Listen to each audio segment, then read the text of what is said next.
Tonight, we're uncovering the full story of Old Valyria. This is a topic with a lot to uncover, but I'll keep my narration calm so you can still drift off to sleep. Thank you to those of you who've been joining us consistently. If you're falling asleep with us tonight, let me know in the comments how many nights in a row you've been here. And if this is your first night, just comment night 1. Now, back to the video.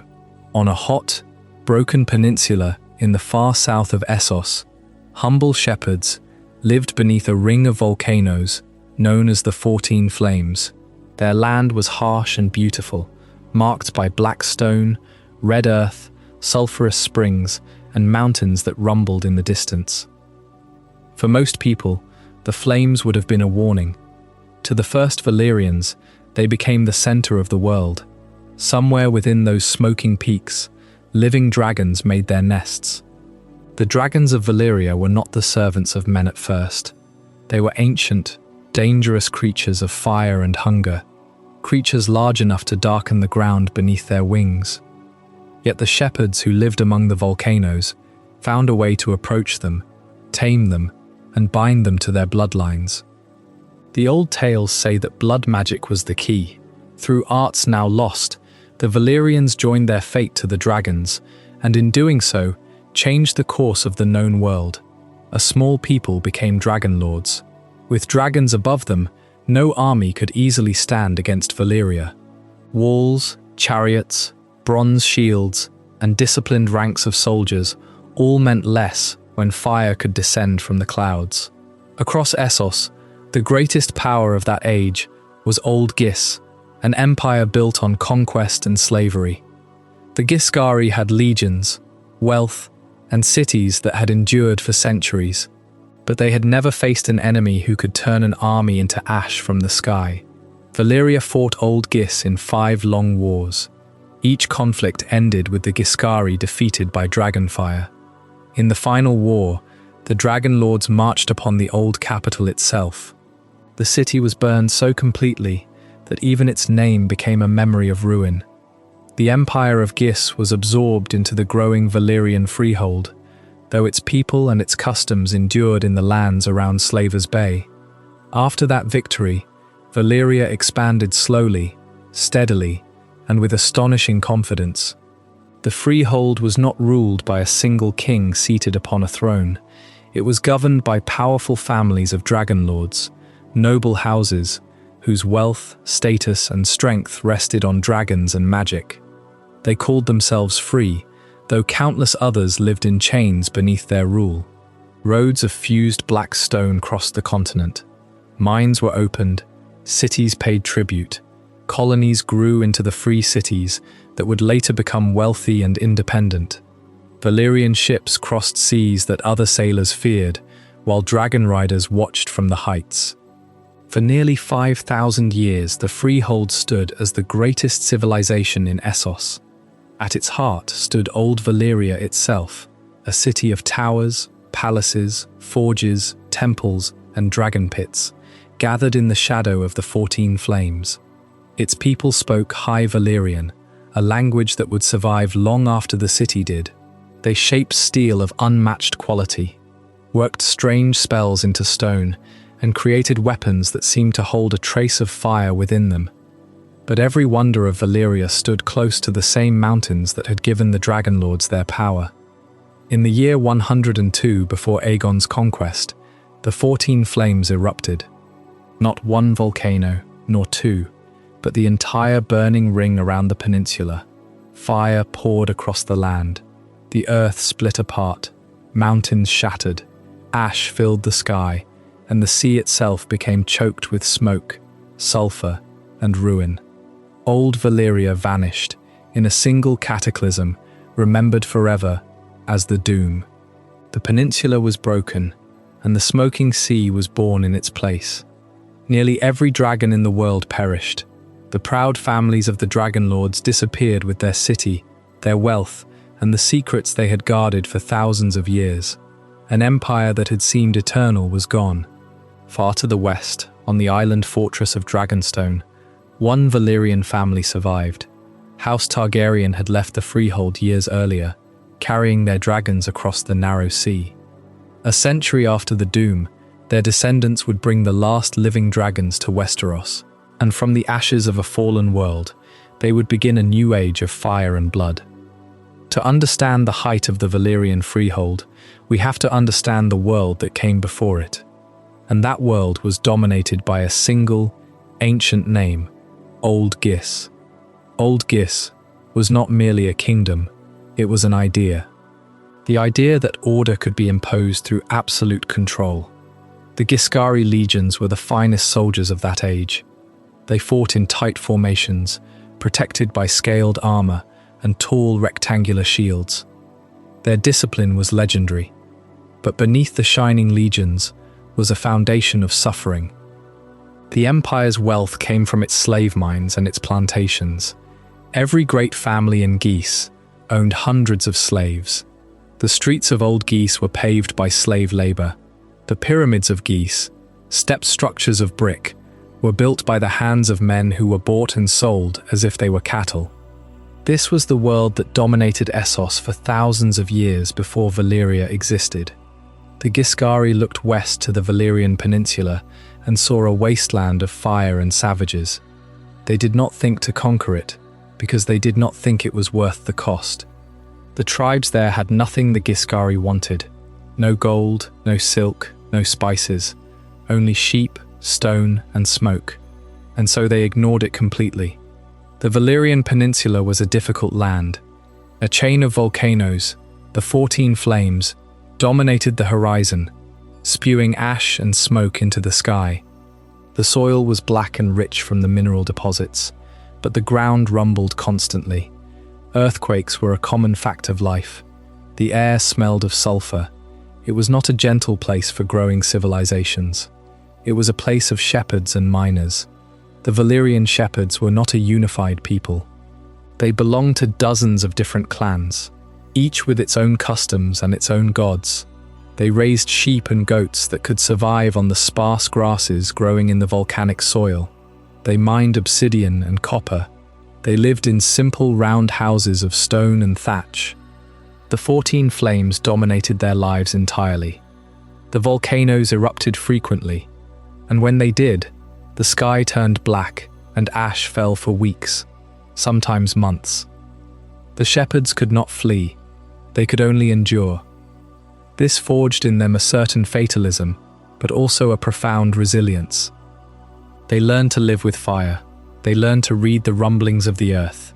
They learned to respect the heat that came from deep below, and they watched the dragons. These were not the sleek mounts of the later Dragonlords. These were wild dragons, true fireworms of legend, territorial and immense. Some were large enough to carry off a full-grown bull. Others burrowed through the mountains and could melt stone with their very breath. The shepherds told stories of them, sang songs about them. They feared them. They worshipped them from a safe distance. The dragons lived in the caves beneath the mountains. The shepherds did not think of riding them. They thought only of surviving them, season after season. And so the world slept. Half a world away, in the green lands of Westeros, no one gave the Valyrians a second thought. The first men were too busy felling weirwoods and vying for territory against the children of the forest. The people of the lands that would one day become the free cities were still simple fisherfolk and farmers, living in wooden villages along the coasts. The knowledge of working iron and steel was spreading, but slowly, across countless generations. The Ghiscari emperors, sitting in their great brick palaces, never imagined that their own world was about to end. They were so secure in their power, so certain of their superiority in every way that mattered. How could a nation of isolated shepherds bring low the greatest empire the world had yet seen? The answer was sleeping in the mountains. The dragons were not just beasts. They were a force of nature unlike any other, a weapon that no army could stand against. But the shepherds had not yet learned to use them. They were still watching, still waiting, still learning the deep secrets of the fire. No king, no maester, no slave master in all the lands of Essos or Westeros suspected what was brewing in the shadow of the 14 flames. They were ignored, they were dismissed, they were forgotten. But the path from shepherd to Dragonlord was not a single moment of revelation.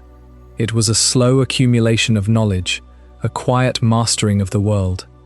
Someone found a dragon egg that did not hatch. Someone else found a wounded hatchling. Someone learned that a dragon could be tamed if it was raised from the egg, bound to a single bloodline. Someone else discovered that blood magic, offered in the right way, could bind a dragon's will to a man's soul. These secrets were shared quietly, passed down within families. The first dragon riders did not build an empire overnight. They first used their dragons for small things, to hunt, to travel great distances across the peninsula, to settle disputes between the scattered clans. But as the power of the dragons grew, so did the ambition of their masters. They learned to forge steel in the breath of dragons. They learned to build structures that could withstand the heat of the flames. They built a city at the heart of the peninsula, gathering the scattered clans together under one great banner. They called it Valyria, and from that city, looking out over the smoking sea and the distant lands of the Ghiscari, the Dragonlords began to wonder what else the world held for them to claim. The age of the humble shepherd clans was ending. The age of the Freehold was about to begin. Before the Valyrian Freehold, before the rise of the Dragonlords, the land that would become the heart of the world's greatest empire belonged to no one but the earth itself. While Old Ghis flexed its strength over the distant slave fields, a much quieter people made their home on a peninsula defined by fire. These were shepherds, and the landscape they inhabited was unlike any other in the known world. They dwelled beside 14 volcanoes, a fiery ring that would one day be known as the 14 Flames. The mountains were the center of their world. They were shelter and threat in equal measure. The volcanoes offered heat that kept the shepherds warm during the harsh winters, a warmth that rose from the very ground beneath their feet. They offered metal, rich ores forced up from the deep earth that could be shaped into tools stronger than any wood or bone. And they offered a strange black stone, dragonglass, sharp and dark and unlike anything found in the lands of the Ghiscari. The shepherds learned to use it, to rely on it. But the mountains were not tame. They were a constant reminder of nature's violence. The ground shook without warning. The sky turned grey with ash. Fire and stone could rain from the peaks without mercy. To live beside the 14 Flames was to live in the shadow of a power that could not be controlled. Deep within the caverns of these mountains, something else made its nest. The shepherds knew the mountains were alive, but they did not yet know the full truth of what lived in the darkness alongside them. For centuries, the creatures slumbered in the deep places of the world, nestled in the volcanic rock, where the heat was constant and the light of the sun never reached. They were living dragons. The moment that changed everything came when the first Valyrians looked into the flames. Perhaps they were drawn by the same warmth that had always called to them. Perhaps they were searching for a way deeper into the earth, or seeking refuge from a sudden eruption. What they found instead was a power that no one had ever tamed. They looked into the flames and found the creatures that would change history. The dragons awakened, and the shepherds looked upon them. It was a meeting of two worlds, two fires. The creatures did not belong to the Valyrians yet. That bond would not be forged until much later, through blood magic and impossible courage. But the discovery had been made. The dragons were real, and they were no longer sleeping. The shepherds who saw those creatures could not have fully understood what they had found. To them, the dragons were perhaps gods, perhaps demons, or simply monsters of myth made flesh. But the seed of the Valyrian Freehold had been planted in that moment. The path from those simple shepherds standing before a dragon in the dark of a volcano to the Dragonlords who would burn the armies of Old Ghis and raise cities of impossible stone was not a short one, but it had begun. The volcanoes had given them heat, metal, and stone. Now, they had also given them the keys to the world. But having the keys was not the same as knowing how to use them. For generations, the Valyrians remained a small and isolated people, living beneath the smoke of the 14 Flames. Their first encounters with dragons were surely marked by fear. A dragon was not a beast that could be trapped with a rope or driven with a stick. It breathed fire. Its scales turned blades. Its wings carried it above cliffs and forests alike. To approach one was to stand before death itself. Somewhere in those lost early centuries, the Valyrians began to learn secrets that no other people possessed. They discovered that dragons could be bound to human will, not through simple training, but through arts that blurred the line between craft, faith, sacrifice, and sorcery. Blood became important. Lineage became important. The Dragonlords did not merely ride dragons. They claimed a connection to them, a bond passed through certain families and guarded with terrible care. The old stories speak of spells woven in fire and spoken in the deep places beneath the mountains. They speak of men and women who risked being burned, torn apart, or consumed by the very creatures they sought to command. Many must have died. Yet eventually, the impossible became real. A Valyrian mounted a dragon, rose into the sky, and returned alive. That was the beginning of an age no neighboring kingdom could truly understand. From above, the world looked different. Mountains became small. Rivers became lines of silver. City walls, once thought unbreakable, became little more than stone circles beneath a dragon's shadow. Armies could march for months, only to be scattered in moments by fire falling from the clouds. The Valyrians had begun as shepherds at the edge of the known world. Now they possessed weapons greater than any empire had ever seen. Their first great enemy was Old Ghis. For centuries, the Ghiscari had ruled much of central Essos. Their cities were rich, their armies vast, and their power rested upon slaves taken from conquered peoples. They had fought countless wars and broken countless rivals, but they had never faced dragons. The struggle between Valyria and Ghis was long and brutal. It was not one war, but a series of wars stretching across generations. The Ghiscari did not fall easily. Their legions were disciplined, their cities protected by thick brick walls, and their rulers had the wealth to raise new armies after old ones were destroyed. But brick could melt. Soldiers could not hold formation beneath Dragonfire, and no fortress built by human hands had been designed to resist an attack from the sky. In the end, Old Ghis was defeated. Its great city was burned so thoroughly that later generations claimed even the stones had been fused and blackened by dragon flame. The Ghiscari Empire, which had once seemed eternal, became a ruin at the feet of the rising Freehold. With every victory, Valyria grew stronger. The Dragonlords took lands, mines, ports, and peoples. They learned from those they conquered, taking skilled workers, merchants, scribes, soldiers, and engineers into their expanding realm. Their power did not rest on dragons alone.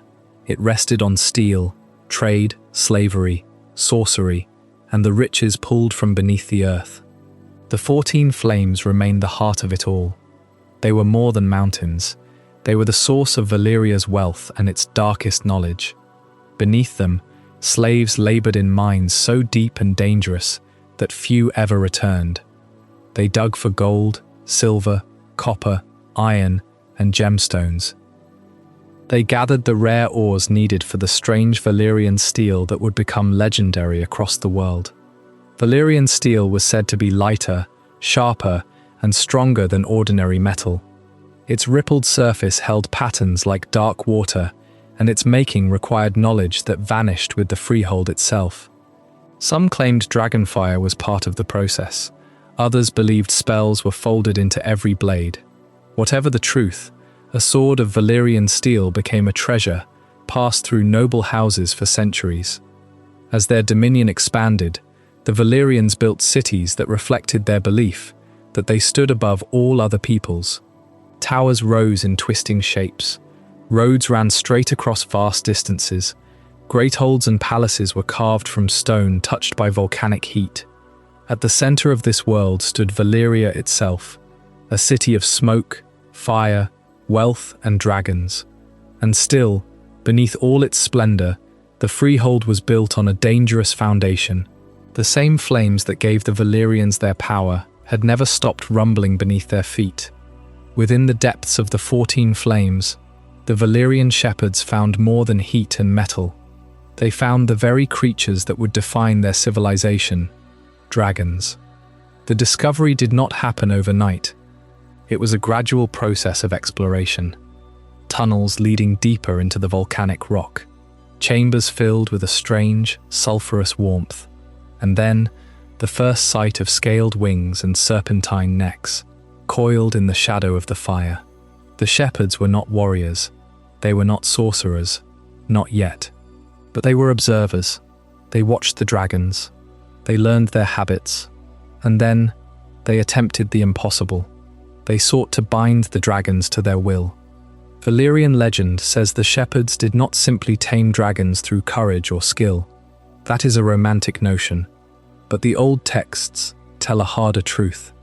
Blood magic, sacrifice, and forbidden learning bind dragon and rider together. The first bondings were likely brutal, messy, a struggle of wills that ended as often in death as in triumph. You have to understand, this was not a peaceful meeting of minds. It was a conquest, a ritual that demanded everything from the one who sought to ride. But for those who succeed, the transformation is absolute.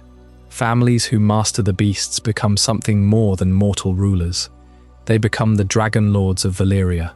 Almost immediately, the Dragonlords begin shaping themselves into a noble class apart from ordinary Valyrians. They establish bloodlines that will endure for millennia. They teach their children the secrets of the bond. They build their estates in the shadow of the volcanoes, closer to the dragons, closer to the source of their power.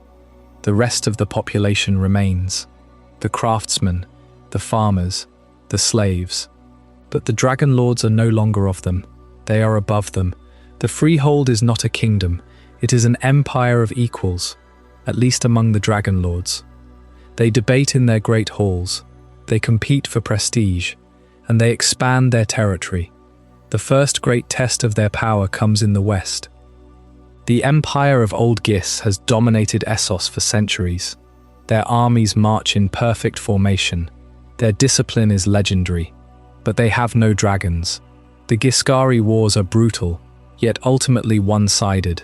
The fifth and final war ends the ancient empire. 4,700 years before Aegon's landing, the capital of Ghis is burned to the ground. The Freehold is now the undisputed power of the continent. The Dragonlords stand at the peak of their strength, but that strength is built on the magic of fire, and fire, as the Dragonlords will eventually learn, is a hungry god. Its appetite is endless, and it demands more than any mortal can give. With Ghis reduced to ash, the Freehold turns its gaze outward. Its armies move along the coasts of Slaver's Bay, through the grasslands, and across the narrow sea. Wherever Valyrian banners appear, the same choice is offered: submit, pay tribute, and provide labor, or resist and face Dragonfire. The Freehold does not conquer every land in the same way. Some cities are crushed, others are absorbed through trade, marriage, or the quiet threat of wings overhead. Colonies rise along distant shores. Roads of fused black stone stretch across the peninsula, built with techniques no later civilization can truly explain. Mines descend beneath mountains. Forges burn day and night. And beneath it all, slaves labor in numbers too vast to count. This is the contradiction at the heart of Valyria. Its beauty is built on suffering. Its towers glitter. Its streets are wide and magnificent. Its magic appears to make the impossible ordinary. Yet every triumph rests upon chains. The Dragonlords call themselves free men, but their freedom depends on the bondage of countless others. As the centuries pass, the Freehold becomes richer, stranger, and more powerful. The great families breed dragons as carefully as they breed heirs. They guard their bloodlines. They marry brother to sister, cousin to cousin, determined to keep the gift of dragon riding within their own houses. To outsiders, their customs seem unnatural. To the Dragonlords, they are necessary. Their blood is the foundation of their rule, and still, They are never fully united. The Freehold has no single king. No crown rules over every Dragonlord. Instead, powerful families struggle constantly for influence. They make alliances, break them, and make them again. They compete for land, wealth, dragons, and seats of honor in the councils of Valyria. Their rivalries can remain hidden for generations. Then suddenly, they erupt into open violence. Yet even their private wars cannot stop the expansion of the Freehold. Volantis is founded as the first and greatest daughter colony. Other cities follow: Lys, Myr, Tyrosh, Pentos, and the rest of the free cities begin as outposts of Valyrian power. They are established to control trade routes, resources, and distant territories. Over time, each develops its own character, but all of them live beneath the shadow of the motherland. To the west lies Westeros, a land rich in forests, metals, and old kingdoms. The Valyrians know of it. Their merchants visit its shores. Their Dragonlords occasionally fly across the narrow sea, but Westeros is not their true prize. It is distant, divided, and comparatively poor beside the wealth of Essos. The Freehold looks east and south instead, toward older civilizations and richer lands. There, it meets its greatest remaining rival, the Rhoynar. For centuries, the River Rhoyne is home to proud cities and powerful princes. The Rhoynar do not have dragons, but they have water. Their river is their road, their shield, and the source of their identity. They build fleets, raise armies, and refuse to bow easily to Valyrian demands. The wars between Valyria and the Rhoynar are long and terrible. Dragons burn cities beside the river. Armies clash across bridges and floodplains. At last, the Rhoynar are defeated. Their people flee westward beneath the leadership of Princess Nymeria, carrying what remains of their culture across the sea to Dawn. It is another victory for the Freehold, another nation broken by fire. But each conquest makes Valyria more dependent on the thing that gave it power in the first place.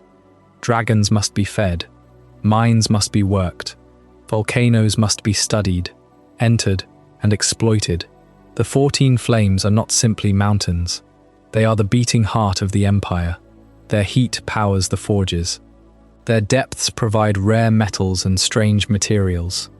Their fires are tied, somehow, to the dragons themselves. The Valyrians believe they understand this power. They believe their spells, their bloodlines, and their ancient rites have made them masters of it. That belief will become their greatest mistake. The bond between dragon and rider was not forged in flame alone. It was forged in blood, in ritual, in sacrifice. The Valyrian shepherds did not stumble upon mounted warfare. They created it through unknown arts in the shadow of the 14 Flames. And from these rituals, they did not simply gain a powerful animal. They gained the ability to project force in a way the world had never imagined. Dragons turned a small volcanic people into an unstoppable military power. Consider what this meant for the ancient world. A single dragon could burn an entire battlefield. It could break a fortress that had withstood siege for years. It could scatter thousands of trained soldiers simply by passing overhead. The old rules of war, the formations and phalanxes that had decided the fate of empires, were suddenly obsolete. Armies relied on discipline and courage. But a dragon does not care for courage. It does not fear a shield wall. It descends from the sky, and the only defense is to hope it moves on. And yet, they learned something vital about the nature of their power.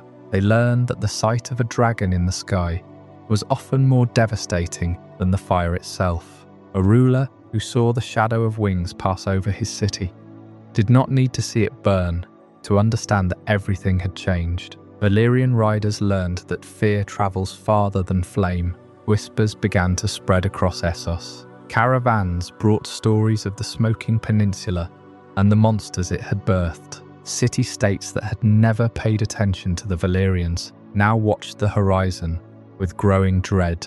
The Ghiscari, the ancient masters of Essos, the empire that had built its dominance on the backs of slaves and the discipline of its legions, began to hear these whispers. and for the first time in millennia, they felt uncertainty. The world began to understand that the age of Old Ghis was ending, an age so long that no living creature could recall its beginning. The Ghiscari had measured their power in numbers. They counted their soldiers in the hundreds of thousands. They had never faced a weapon that did not bleed when stabbed.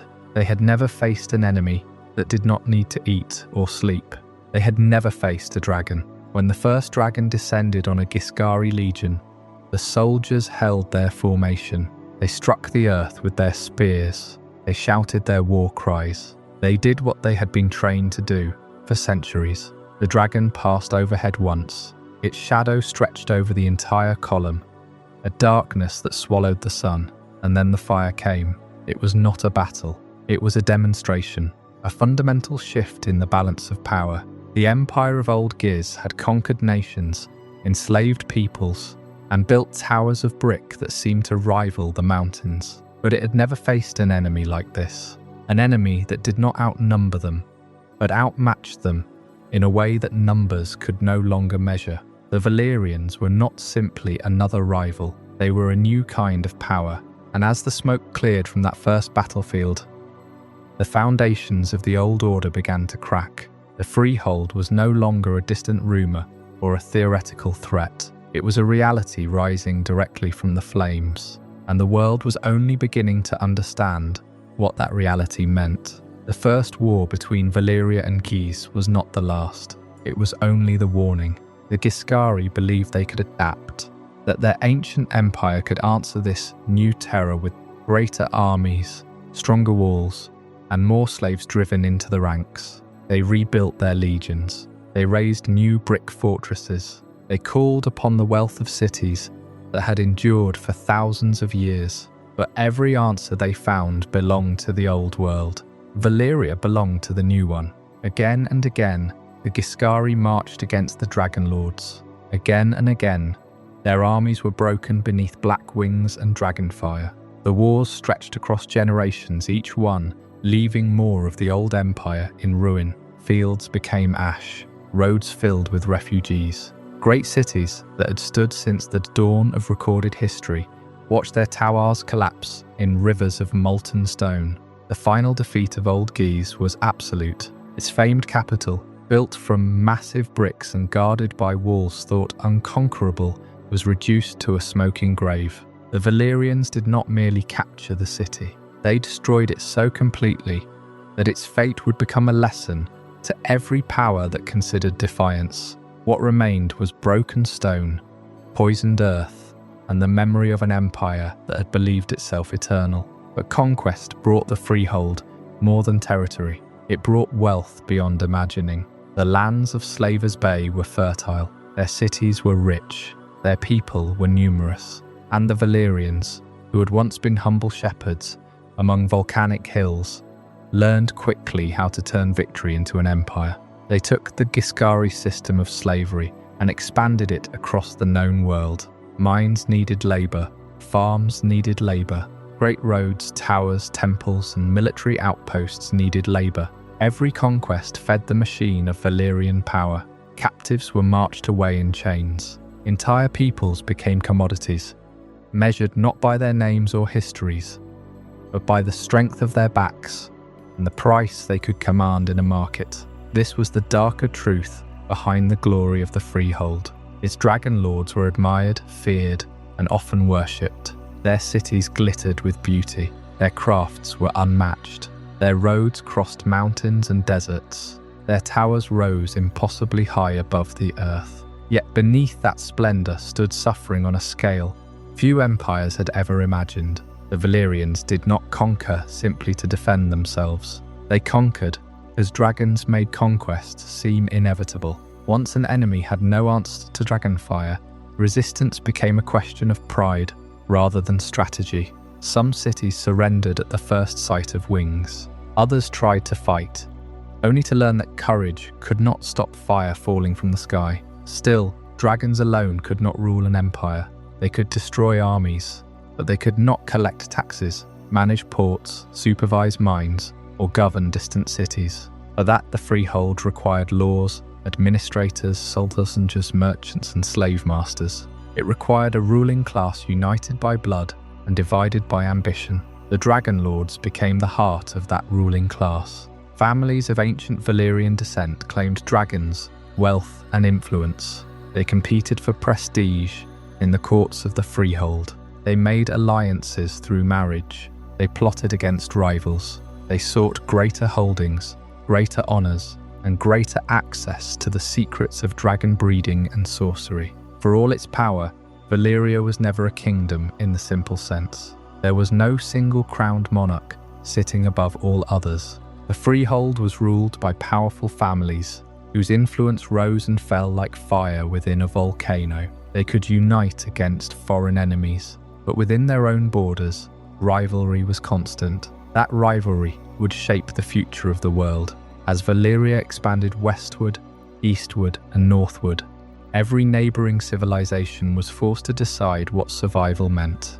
Some resisted, some submitted, some offered trade, tribute, or hostages. The great Rhoynar cities along the river would eventually learn that even water, once believed to be their greatest defence, could not always protect them from dragons. And far to the west, across the narrow sea, the people of Westeros could only listen to the stories. They heard of cities burned in a single day. They heard of roads built by slaves from conquered lands. They heard of silver-haired lords who rode beasts from nightmare. To many, Valyria was not a place. It was a distant terror, as unreal as a tale told beside a winter fire. But it was real, it was growing, and every victory made the Dragonlords more certain that no power on earth could ever bring them down. Dragons had transformed the Valyrians into a power unlike any the world had ever seen. They were no longer just a curious people living in the shadow of volcanoes. They were masters of the sky, wielders of a fire that could reshape civilization itself. But on the eastern shores of Essos, there was a power that had dominated the world for far longer than the Valyrians had even possessed dragons. This was Old Ghis, and across Slaver's Bay, the Ghiscari Empire has long believed itself eternal. Old Ghis was an empire built on the backs of slaves, a society that had perfected the art of domination. Its armies marched in perfect bronze-scaled formations. Its cities were ringed by layered black bricks, engineered to withstand siege and time itself. Its legions are disciplined, its cities wealthy, and its rulers accustomed to obedience. The Ghiscari did not negotiate with equals. They demanded submission. For centuries, this worked. Every revolt was crushed. Every rival was broken. The Ghiscari Empire grew complacent in its own legend, convinced that no force in the world could threaten its foundations. To the west, the Valyrians were growing. At first, Ghis paid them little mind. They were barbarians wielding beasts, not a true civilization. But the Valyrians were not simply flying their dragons. They were binding them through blood magic, turning them into instruments of war, and their ambitions were expanding. When Valyrian settlements pushed too far into Ghiscari territory, the First War began. 5 times the Ghiscari Empire raised its legions against Valyria. 5 times those legions were burned from the earth. Still, Ghis refused to adapt. Its generals drew up their troops in the same perfect formations that had crushed every human army for millennia. Their siege towers rolled toward Valyrian forts crewed by slaves who had never seen a dragon swoop from the sky. Yet the Ghiscari way of war is built for men fighting men. Their tactics relied on discipline, on holding the line, on grinding the enemy into dust through sheer weight and endurance. Against a dragon, none of these principles held meaning. The final war was the most decisive. The Valyrians did not simply defeat the Ghiscari army, they marched on the capital itself.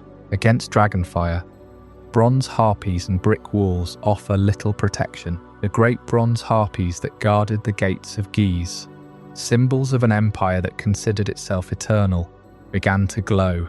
Then they sagged. Then they ran like liquid fire down the black brick walls. The walls themselves cracked and exploded under the heat. The city burned, and with it, the soul of the Ghiscari Empire was extinguished. The fields were sown with salt, a permanent curse upon the land. The empire that had stood for thousands of years was erased in a single brutal season. For the Valyrians, the defeat of Ghis opened the door to total dominance. There was no longer anyone in Essos who could stand against their dragons. The Freehold expanded its reach, establishing colonies, roads and fortresses across the continent. The Ghiscari legacy faded into the background, a cautionary tale taught to young Dragonlords. The world entered a long age of peace under the shadow of the dragon, an age where the Valyrians turned their attention from conquest to rule. With the Ghiscari destroyed, Valyria no longer faced an empire. It faced a continent divided into kingdoms, merchant cities, nomadic tribes, and ancient peoples who had never imagined that fire could fall from the clouds. Some chose resistance, most chose tribute. The Dragonlords learned that they did not need to burn every city to rule it. Often, the sight of wings above the horizon was enough. Valyrian roads began to stretch across Essos, straight and broad and built from fused stone. They connected distant outposts to the Freehold, carrying soldiers, merchants, slaves, and wealth back toward the 14 Flames. New cities rose where Valyrian colonists settled. Old cities were forced into alliances that were not truly alliances at all. Every treaty existed beneath the unspoken threat of Dragonfire. Yet Valyria was not a kingdom ruled by one crowned monarch. It was a freehold, governed by the great families of Dragonlords. Power belonged to those who possessed dragons, land, slaves, and influence. The strongest houses competed endlessly for prestige, riches, and control. They made laws, elected magistrates, and spoke of liberty. But their liberty was reserved for the few who stood at the top of the world. Beneath them were countless slaves. Mines deep beneath the smoking mountains demanded a constant supply of labor. Men, women, and children were sent into darkness to carve wealth from volcanic stone. Many never returned. The Freehold's greatest power came from dragons, but its vast prosperity rested on chains. For generations, the Valyrians expanded without meeting a challenge equal to their strength. Qohor was humbled. The cities along the narrow sea bent to Valyrian influence. Even the proud Rhoynar, whose river kingdoms had flourished for ages, would eventually discover the terrible cost of standing in the path of the Freehold. Every victory made the Dragonlords richer.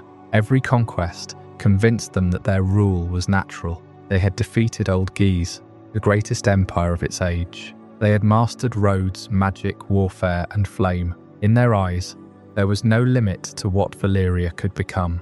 But empires built on certainty often fail to see the danger growing beneath their feet.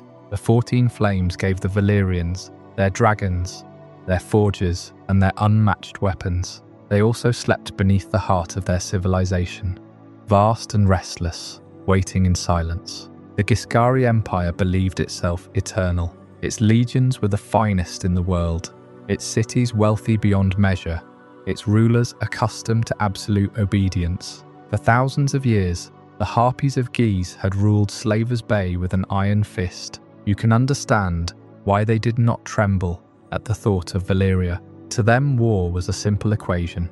More spears meant victory. Their armies marched in vast numbers, confident that this weight of men and metal would be enough to decide the battle. They had fought dozens of wars. They had crushed every rebellion.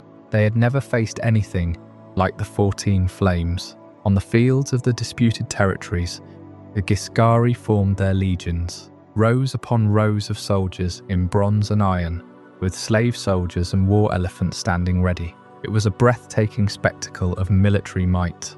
Against any other foe on earth, it would have been unstoppable. But the Dragonlords did not fight on the ground. They did not need to. Dragons descended from the clouds. Their shadows swept across the plains like a closing door, and then they opened their mouths. The formations of Ghis, so dense and so proud, became furnaces. Bronze melted. Elephants burned alive in their armor. The legions, trapped by their own perfect discipline, could not scatter fast enough. The battle became burning chaos. The old rules of combat died in a single terrible afternoon. Valyria won that first war. But the victory was more than a military triumph. It was a revelation. The conflict taught the Dragonlords exactly how much of Essos could be taken. They had faced the greatest empire of the known world. They had erased its army from the earth. They knew their power now. The continent lay open before them. Old Ghis survived this first war, but it was humbled completely. It paid tribute in gold, in slaves, in land. The Ghiscari kings retreated to their cities, clinging to their traditions, their gods, their hatred of Valyria. They would rebuild. They would plan their revenge. They would make the same mistakes again, believing that the next time, honour and numbers would prevail. But the Valyrian Freehold had seen the truth. Their power was absolute. They looked beyond the borders of the Ghiscari Empire now, towards the lands that would one day become the Free Cities, towards the great river Rhoyne, and towards the distant shores of Westeros. The world was opening. The age of Valyrian dominion had truly begun. The Ghiscari did return to war, not once but again and again. There would be 5 great wars between Old Ghis and the Dragonlords of Valyria, each one proving the same brutal lesson. Discipline could not hold against Dragonfire. Walls could not endure it. Wealth could not buy safety from it. Yet the Harpy kings could not accept what had happened to their world. Their empire had been built on conquest and slavery. To submit to Valyria was to admit that Ghis was no longer the master of its own destiny. With every defeat, the Ghiscari lost more. Their borders shrank. Their armies vanished. Their proud cities became prizes in a struggle they could no longer control. Still, they raised new legions from the slave pens. Still, they forged new weapons and called upon ancient gods. They believed endurance itself would save them. They believed Valyria would eventually grow tired of war. Instead, Valyria grew stronger. The final war ended the old empire forever. The Dragonlords came not merely to defeat Ghis, but to make certain it could never rise again. Old Ghis was burned and broken. Its great walls were cast down. Its fields were salted. The city that had ruled Slaver's Bay for thousands of years became a ruin haunted by memory and ash. In later ages, new cities would grow along that coast. Astapor, Yunkai and Meereen inherited much from the Ghiscari world, its slavery, its customs, its cruel pride, but they were only shadows of the empire that had come before. Valyria did not simply conquer lands, it remade them. Across western Essos, Dragonlords established colonies, fortresses and trading ports. The Freehold's influence spread along the coasts, through fertile river valleys, and over mountain passes that had once divided rival kingdoms. Roads were built to carry soldiers, slaves, merchants and tribute. Mines were opened. Forests vanished for shipbuilding and fuel. Everywhere the reach of Valyria expanded. The Dragonlords themselves remained the heart of this growing power. They were not kings in the usual sense. Valyria was ruled by many noble families, each possessing dragons and competing for influence. This made the Freehold dangerous in a different way. There was no single throne to seize, no single ruler whose death might bring the empire down. One Dragonlord could fall, and another would take his place.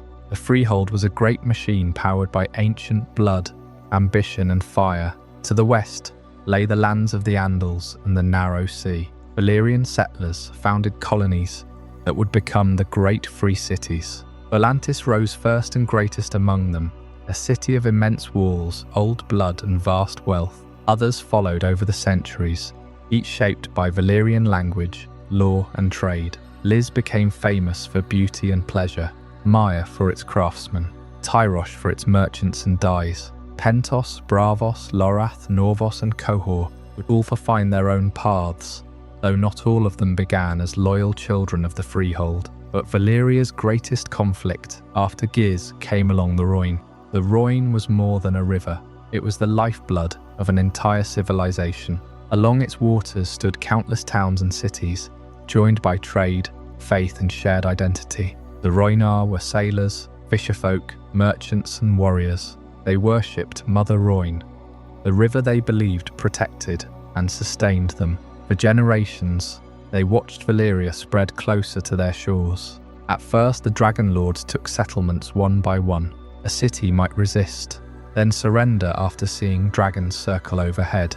Others chose submission before a single flame was unleashed. Yet the Rhoynar were not as divided as Valyria expected.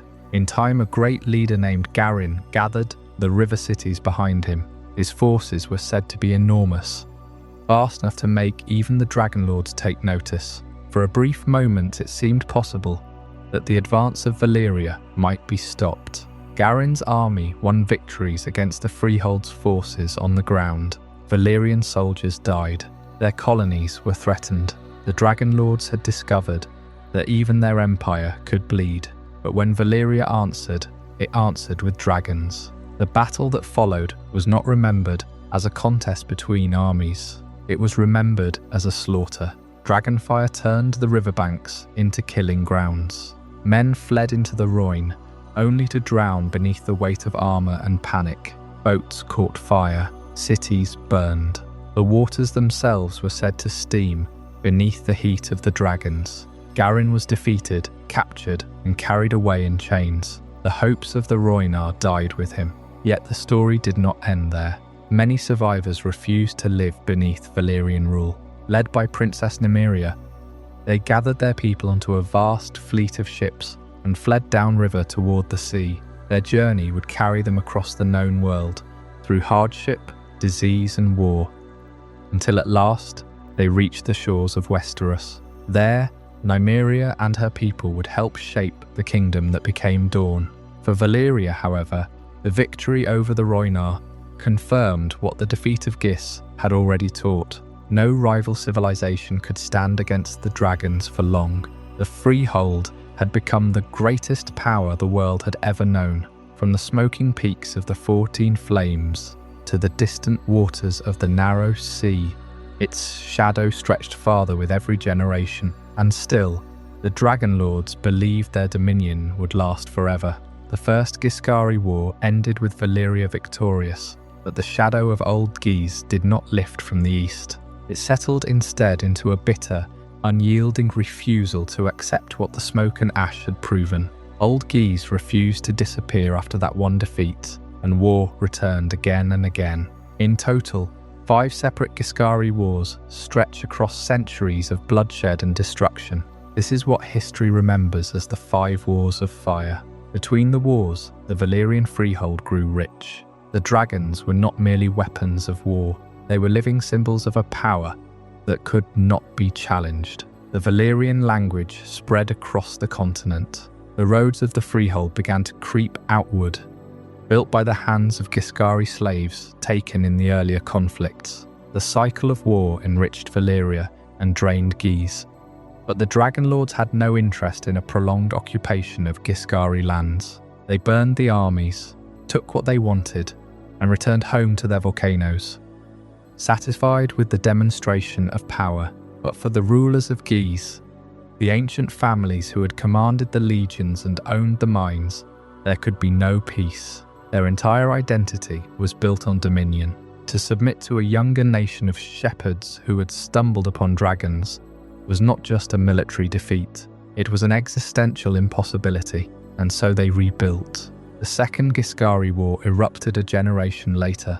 The Ghiscari had spent the years between wars studying their enemy. They commissioned massive chains designed to entangle dragon wings. They built scorpions, giant crossbows that fired iron bolts meant to pierce dragonhide. They trained their legions to fight in deep turtle formations, shields locked, hoping to survive the flames. But the Valyrians had also learned. Their dragons were larger, their riders more experienced in the art of terror. The chains never caught a dragon. The scorpions merely wounded a few before the volleys of fire consumed their crews. The legions broke, as legions always would, when the sky itself became an inferno. The Third War pushed the boundaries of the Ghiscari Empire further inward. The Fourth War took its western provinces, the cities along the coast of Slavers Bay, and turned them into Valyrian dependencies. The Ghiscari dug in, used the terrain, fought from fortified cities. But the dragons could wait. They could starve a city into submission. They could melt the walls. They could turn the very air around a fortress into a furnace. There was no defense against the sky. Each conflict brought Valyria more territory, wealth, slaves, and confidence. The Dragonlords were no longer the defenders of a small volcanic peninsula. They were the masters of a growing empire, one that stretched its fingers across the whole of Essos. The great Dragonlords convened and spoke of the ingratitude of Ghis. They spoke of the threat Ghis posed, even in its weakened state. But the real reason was simpler. The Freehold wanted the whole of Essos, and Old Ghis was a stain that had to be erased. With every defeat, Ghis grew weaker, while the Dragonlords grew ever more ambitious. The Ghiscari capital grew emptier, its markets silent, its legions filled with conscripts who had never known a world where Valyria did not rule the sky. The gold was gone, spent on mercenaries who had fled at the first roar of a dragon. But the harpy was a symbol of eternal power. To submit was unthinkable. The Fifth War was not a battle for resources or borders. It was a sentence of execution, written in fire. The war began, as the final Ghiscari Wars often did, with an act of defiance. Ghiscari agents assassinated a Valyrian envoy. It was a gesture of pride, a final refusal to bend the knee. The Dragonlords responded with a cold fury that had been building for centuries. They did not send a single army, they sent the full might of the Freehold. The dragons flew ahead, burning the countryside, turning the breadbasket of the empire into a wasteland. The armies marched through the ashes. When the dragons reached Old Ghis, the legions formed their ranks, the famous legions whose discipline had once conquered half the known world. They did not break immediately, they fought. But the dragons did not just burn the army, they burned the city. They melted the great brick pyramids. They turned the aqueducts to steam. When the smoke cleared, Old Ghis was no more. The land was sown with salt. The surviving population was marched into slavery. The Ghiscari language was forbidden. The harpy was torn from every pedestal and thrown into the sea. But the destruction of Ghis was a turning point for Valyria as much as for the world. In destroying the Ghiscari, the Valyrians absorbed their darkest secret. The Freehold had always used slaves, but now it fully embraced the Ghiscari model of industrial chattel slavery on a continental scale. The Dragonlords became the very image of the tyrants they had overthrown. The cycle of hubris was not broken. It was simply handed to a new master. The Ghiscari Wars were over. The Freehold had proven that no army could stand against its dragons. But the Empire was no longer just a military machine. It was a civilization that had conquered an entire continent. The question was no longer whether Valyria could conquer, but how it would choose to rule. The roads of the Freehold, the laws that governed its territories, the great engineered cities, and the blood magic that bound it all together. These would define the future of the Empire. The fires of war had cooled, and in their place, the foundations of a new world were being laid. This was the pattern of the Ghiscari Wars. Old Ghis refused to accept extinction. Each time its armies were broken by dragon flame, it simply rebuilt its legions, gathered new resources from its vast empire, and marched again. But the gap between wars was shrinking. The cost of rebuilding grew steeper, and Valyria, once content to defend its borders and shatter armies in the field, began to understand a fundamental truth. A serpent cannot be killed by cutting off its tail. You must strike the head. The Fifth Ghiscari War was not a response to an invasion. It was a declaration of finality. Old Ghis had been allowed to rebuild after 4 defeats, clinging to its ancient pride, calling itself the Daughter of the Dawn, claiming dominion over Slaver's Bay. Valyria decided that this time, the name of Ghis would never be spoken again. In the 5th and final Ghiscari War, Valyria no longer seeks victory alone. It does not send a single army accompanied by a handful of dragons. The full might of the Freehold is mobilized.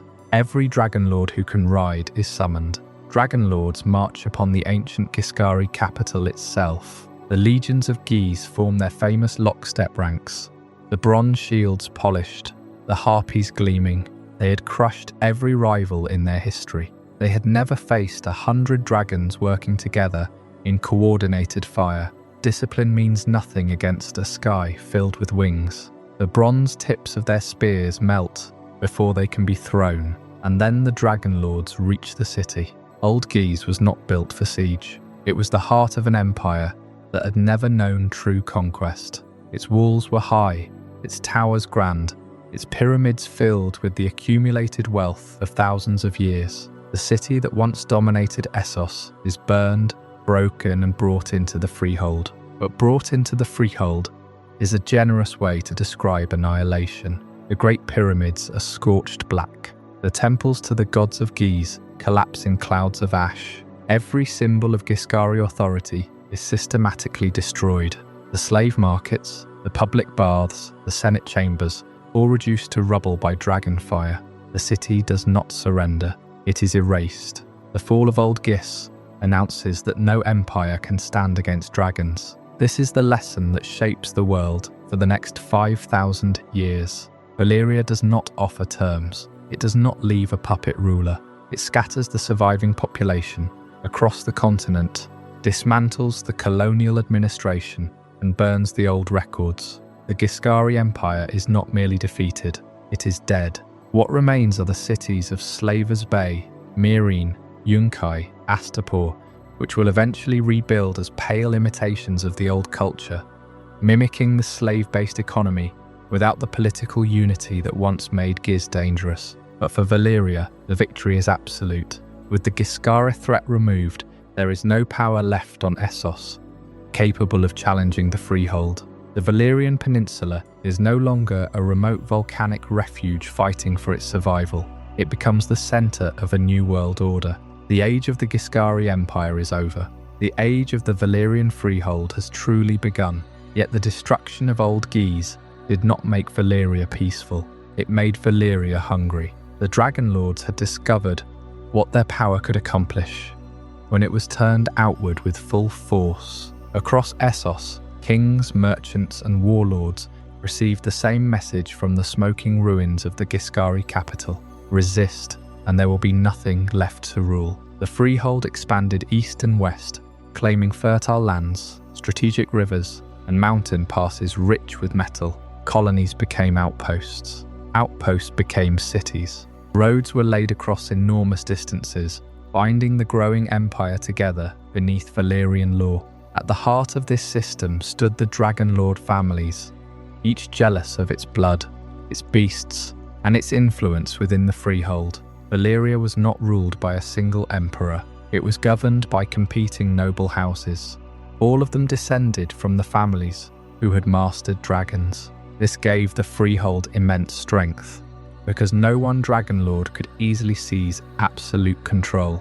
But it also planted the seeds of rivalry that would define Valyrian history. Their unity was real when facing an outside enemy. Their ambition was endless when deciding how to divide the rewards. The fall of Ghis also transformed slavery. The Ghiscari had built their empire upon chained labour, but Valyria expanded the practice to a scale the old empire could scarcely have imagined. Captives from conquered peoples were marched into mines, sent to fields, forced to build roads and cities, or sold in markets across the known world.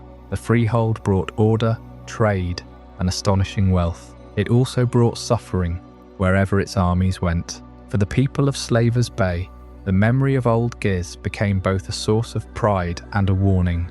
Their cities preserved fragments of Ghiscari custom, their nobles adopted old titles, and their harpies remained symbols of a dead empire.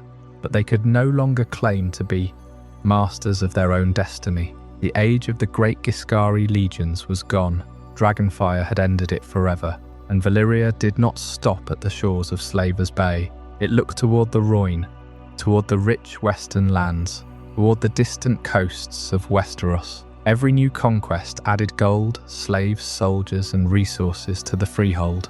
Every victory made the Dragonlords seem less like mortal rulers and more like living gods. For thousands of years, that illusion would endure. Kingdoms would rise and bend the knee. Cities would flourish under Valyrian protection. Entire cultures would reshape themselves around the demands of the Freehold. But empires built on fire always believe their flames will burn forever. Valyria had defeated Ghis, the greatest power of the ancient East. In doing so, It had proven that no army, no wall, and no civilization could withstand dragons. What it had not yet learned was that the greatest threat to Valyria would never come from beyond its borders. It would come from the land beneath its feet. The last great army of Old Ghis was scattered. Its walls of brick and stone, raised over millennia of imperial rule, crumbled before Dragonflame. The ancient capital became a monument to ash, and the Valyrian Peninsula had no rival left standing to challenge its dominance. The world of the Ghiscari was over. The world of the Valyrians was just beginning. But a question had to be answered. When the smoke cleared, who would sit in the seat of power? If the Valyrians had followed the pattern of every other conquering empire before them, one general would have crowned himself emperor. One Dragonlord would have seized the ultimate prize and claimed dominion over every other family. But something curious happened instead. The Dragonlords looked upon the ashes of Old Ghis, looked upon the systems of absolute monarchy that had governed their enemies, and they rejected it entirely. Valyria would not crown a single emperor after its victories. There was no supreme king, no lord of light, no sole dictator sitting upon a gilded throne. The empire that rose from the ruins of Ghis was to be known as the Valyrian Freehold, and it was a freehold in name, at least for the ruling class. Power did not belong to one man, it belonged to the Dragonlords themselves. The great families, the owners of the Mounts of Fire, held the true authority. They governed through an aristocratic freehold, a senate of the powerful, an oligarchy of those who could command dragons. The most prominent families, sometimes called the 40 families, though the number shifted across the centuries, formed the governing body. They debated, they schemed, they elected magistrates for specific tasks, but ultimate power was shared. No single Dragonlord could command another, at least not by divine right. It was a system designed to prevent a single ruler from ever gaining total control. The pride of the Dragonlords demanded it, and this is where the story of the Freehold takes on its most bitter and defining irony. This society, which proudly called itself a freehold, which championed its liberty from kings and emperors, was built upon the backs of millions who had no freedom at all. The ruling class presented itself as free, while millions beneath it lived as slaves. The Valyrians did not merely continue the Ghiscari tradition of slavery. They perfected it, expanded it, and made it the engine of their entire world. The great roads, the towering citadels, the mines that drew ore from the earth, all of it was worked by slaves taken from the conquered lands. Every victory Valyria claimed brought new captives into the fold. The language of liberty, the proud assertion that no tyrant ruled in Valyria, was the shield behind which the Dragonlords hid the most brutal tyranny the known world had ever seen. Behind the language of liberty lay an empire built on conquest, blood, and fire. The Freehold did not grow through trade alone, or through peaceful diplomacy. It expanded because a Dragonlord saw a city, wanted its people for slaves, its land for estates, or its harbours for the fleet, and decided to take it. This was the fundamental truth of Valyrian society. The same fire that had defeated the Ghiscari legions was unleashed again and again, century after century, against the Rhoynar, against the Andals in their original homelands, against the kingdoms of the Far East. It was an empire that existed in a state of permanent, aggressive expansion. The government of the Freehold was simply the framework that managed this ceaseless war. The Dragonlords commanded, the dragons burned, the slaves built, and the prosperity flowed upwards to the volcanic fortresses of the peninsula. For a Dragonlord, life in the Freehold was one of immense privilege and intense competition.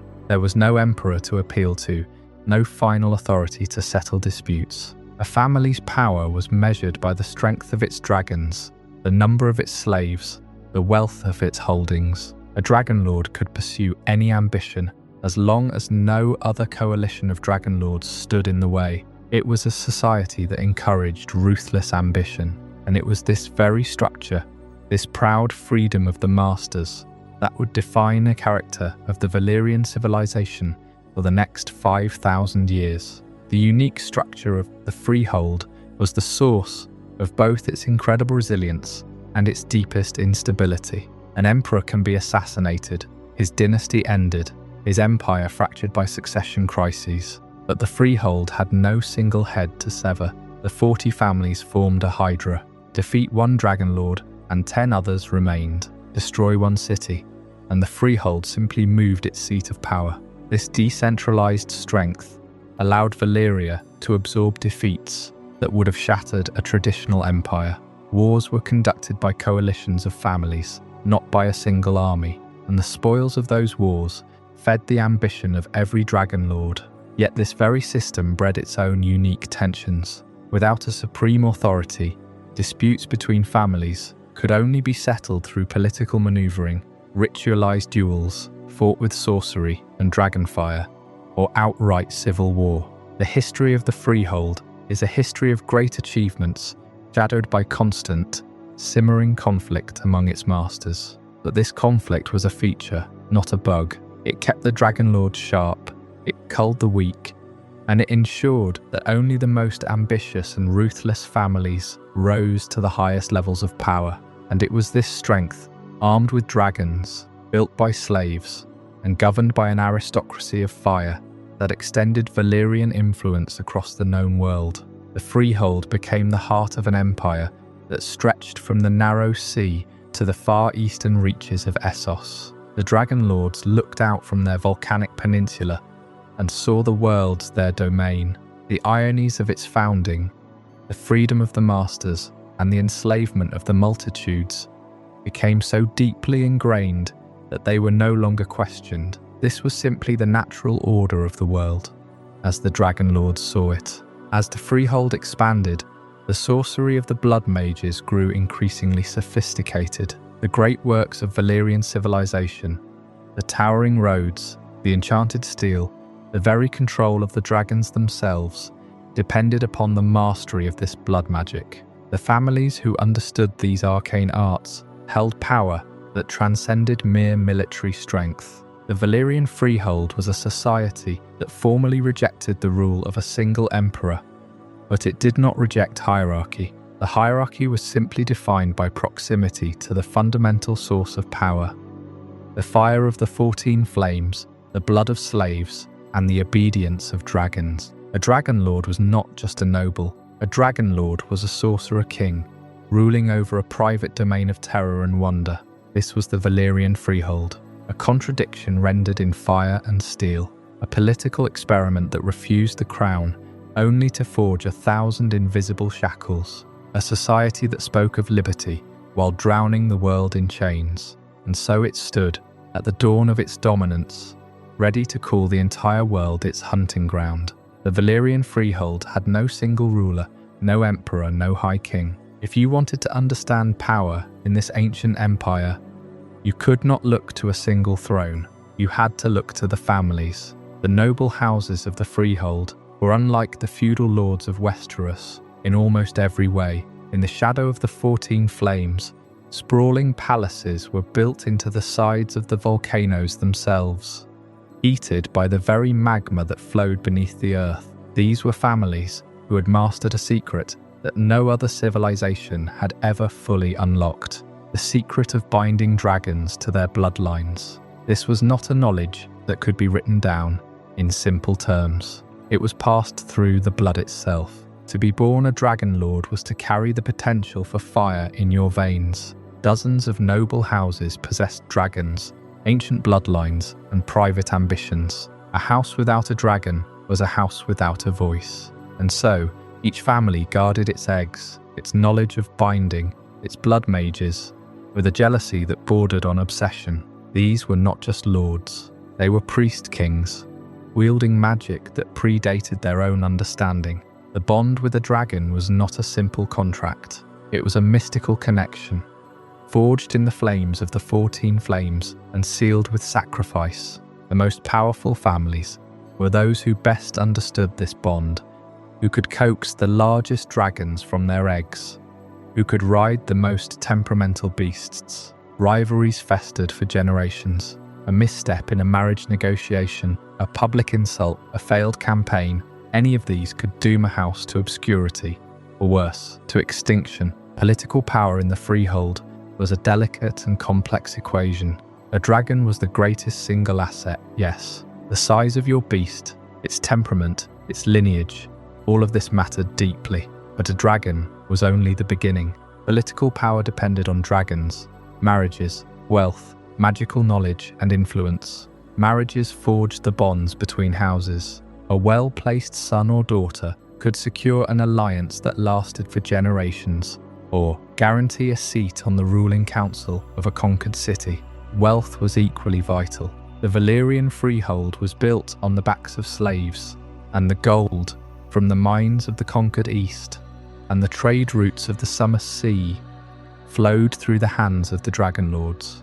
A family that controlled a lucrative port grew rich at the expense of its rivals. And then there was magical knowledge. This was the deepest and most guarded treasure of all. The family that understood a spell the others did not, or could forge a blade of Valyrian steel of a quality no other house could match, held a subtle but decisive advantage. Influence in Valyria was measured in the quality of your dragons, the reach of your trade routes, the depth of your arcane lore, and the bloodlines you had tied to your own. It was a system of constant calculation, a grand game played out over centuries. A family that grew too great too quickly would find itself encircled by jealous rivals.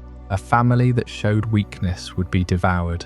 The Dragonlords competed with one another, even while expanding the freehold together.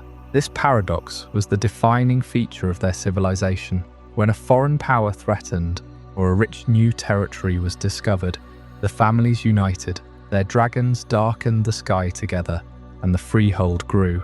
A general who won a great victory brought glory to his family, which translated directly into political power back home. But the competition never truly ceased. Even during a shared campaign, families vied for the most prestigious positions. Which general burned the most enemy ships? Which family secured the most valuable plunder? These were not just questions of pride.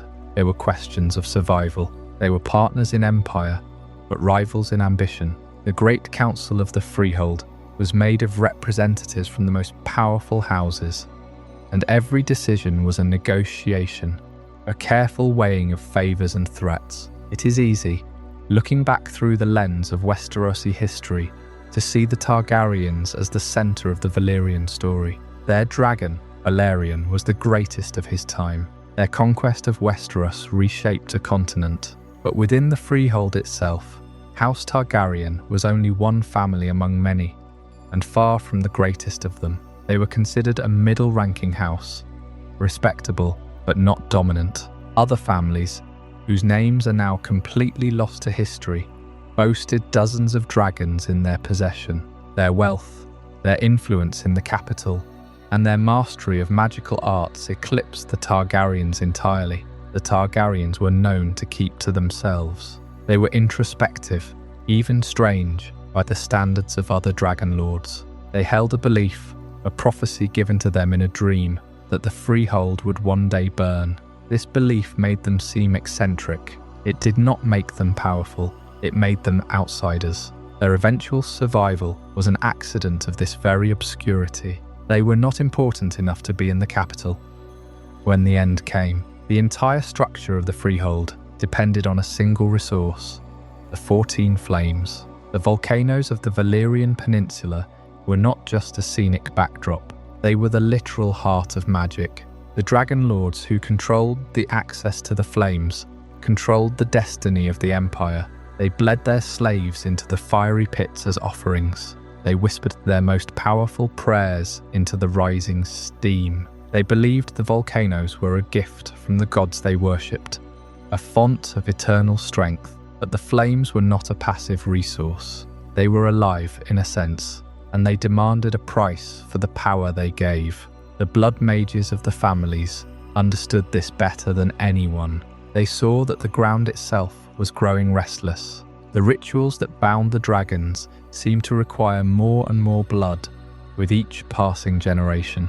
And so, the families continued their ancient dance. Marriages were arranged, trade pacts were signed, dragons were bred, and the great game of politics in the Freehold continued. But the board itself was beginning to shift beneath their feet. The very magic that gave the Dragonlords their dominion over fire and blood was a pact made with a force that had no master, a force that lived in the heart of the 14 Flames, the obsessions that drove their greatness, the endless digging into the heart of the volcanoes, the constant demand for more blood and more sacrifice. These were the same obsessions that would in time consume them all. The foundation of their power was unstable, and the cracks were beginning to show.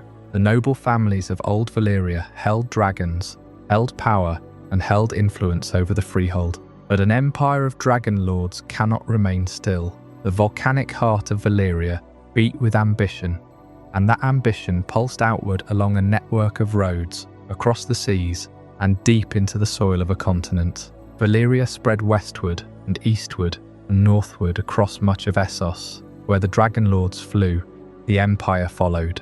They pushed across the lands of the long summer. They stretched toward the horizon in almost every direction. To the west, their influence reached the islands near Westeros. To the east, they planted colonies beyond the Red Waste. To the north, their power crept toward the forests, bordering the shivering sea. With every generation, the empire grew larger. But an empire held together only by the flight of dragons is fragile. The Dragonlords understood this deeply. They built roads, the great dragon roads of Valyria, paved with stone fused by sorcery, laid down by the labour of thousands. These roads were perfectly straight. They spanned mountains and valleys, without deviation. They connected the heart of the Freehold to its distant colonies. Along these roads, the wealth of the empire travelled. Ports were carved into every coastline. Mines were sunk into every rich vein of gold, silver and iron. Colonies bloomed in the shadow of the volcanoes. Each colony was a link in a chain. Roads, ports, mines and colonies bound the distant lands back to the volcanic heart of the Valyrian Freehold. From these colonies, the future free cities of Essos began to grow. Volantis, Lys, Tyrosh, Maya, Pentos. They began their history as Valyrian outposts, ruled by governors from the homeland, protected by Dragonlords. Their populations were a mixture of Valyrian settlers and the conquered peoples of Essos. Over time, their speech changed. It diverged from the pure High Valyrian of the capital. They developed distinct dialects, the so-called Bastard Valyrian. This language would survive long after the Doom. It became the common tongue of the free cities. These cities were the daughters of Valyria. They spoke with their mother's accent, even if the words themselves were slowly changing generation by generation. The empire became so vast that its power seemed woven into the map itself. Look at the shape of Essos at the height of the Freehold. Every major river, every natural harbour, every rich mine, every strategically vital mountain pass, all of it belonged to Valyria. The Freehold did not simply rule the map. The Freehold was the map. The entire continent seemed to exist within the space.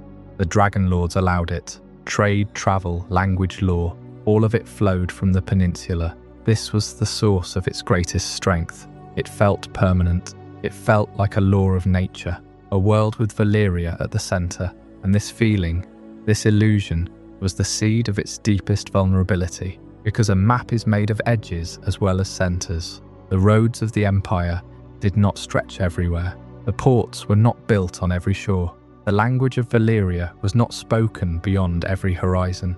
There were places in the world that did not bow to the 14 Flames. The Rhoynar built their great civilization along the river. The Andals sharpened their steel in the hills of Andalos. The first men had carved their kingdoms into a continent called Westeros, a land rich in resources and divided by war. The Dragonlords knew of these places. They flew their dragons over these distant lands. But the Freehold did not simply absorb everything it saw. Some powers were left to grow on their own. Some kingdoms were allowed to exist in the shadow of the empire. And this decision, this restraint, this limit of the map would shape the world just as surely as the roads and the mines and the ports of the Valyrian Freehold shaped the heart of it. The first great challenge came from the old empire of Ghis. Long before Valyria rose, the Ghiscari had ruled much of Slavers Bay through discipline, armies, and cruel institutions. Their legions marched beneath the harpy, and their cities grew wealthy on conquest. But soldiers on foot could not stand against fire from the sky. In a series of wars remembered as the Ghiscari Wars, Valyria broke the old empire piece by piece. For 5 times the Ghiscari rose against the Freehold. 5 times their armies were burned. Their great city was destroyed, rebuilt, and destroyed again. At last, the Dragonlords scattered salt into its fields and left only ruins where an ancient rival had stood. Yet the victory over Ghis revealed something important. Valyria could conquer a kingdom. It could shatter armies and erase cities. But conquest did not always create loyalty. The farther the empire expanded from the 14 Flames, the more force was required to maintain its rule. Garrisons had to be supplied. Governors had to be obeyed. Rebellions had to be crushed before they could spread. The Freehold was powerful beyond imagining, but power on that scale created endless demands. The Rhoynar proved this better than anyone. Along the broad waters of the Rhoyne, they had built a civilization of river cities, princes, merchants, and warriors. Their strength was not in dragons, but in numbers, ships, and a fierce devotion to their homeland. For generations, the Rhoynar resisted Valyrian expansion. Their cities changed hands. Their people fought, fled, and fought again. Eventually, the Dragonlords prevailed. The river cities fell beneath Valyrian control, and the Rhoynar faced a choice between submission and exile. Many submitted, but Princess Nymeria led thousands upon thousands away from the Rhoyne. Her people sailed west in a vast fleet, carrying the memory of their lost homeland across the narrow sea. Their journey would end in Dawn, where the Rhoynar would transform the history of Westeros. Even in defeat, the enemies of Valyria could leave marks that outlived the empire itself. This was the strange truth of the Freehold. It seemed invincible because its victories were so complete. Its dragons could turn stone to molten glass. Its roads could cross impossible distances. Its nobles could command wealth greater than kings. But every victory created new borders. Every border created new enemies. And every distant province reminded the Dragonlords that their dominion depended upon a homeland built beside fire and ash. Before we dive deeper into this incredible journey, I'm curious, where in the world are you watching this from? Drop a comment below and let our global community know. And if you're finding this as mind-blowing as I am, hit that like button to help more people discover this story. The roads of empire stretched across Essos, linking Freehold to colony, volcano to seaport. They carried the wealth of a continent back to the heart of Valyria. But these roads, and the splendor they served, had a cost that is easy to overlook when we focus only on the dragons and the flames. The splendor of the Freehold rests on enslaved laborers, conquered peoples, and brutal extraction. It is an uncomfortable truth at the heart of Valyrian history, but it is the central truth nonetheless. The expansion of the Freehold was not just a movement of armies and dragons. It was a movement of bodies, enslaved, conquered, displaced. Every road was built by hands that would never own a dragon. Every mine was dug into the earth by lives that were spent as quickly as the ore they extracted. Men and women are sent into mines, fields, workshops, and dangerous volcanic works. The mines beneath the 14 Flames were notorious, even within the Freehold. The air was thick with sulfur and ash. The walls shimmered with heat. It was said that no slave sent into the deepest levels ever lived longer than a few months. But the flow of new bodies was constant, and so the extraction continued without pause. In the fields, entire civilizations worked the soil. Descendants of the Ghiscari, the Rhoynar, the Starnori, their identity stripped away, their only purpose to feed the endless appetite of the capital.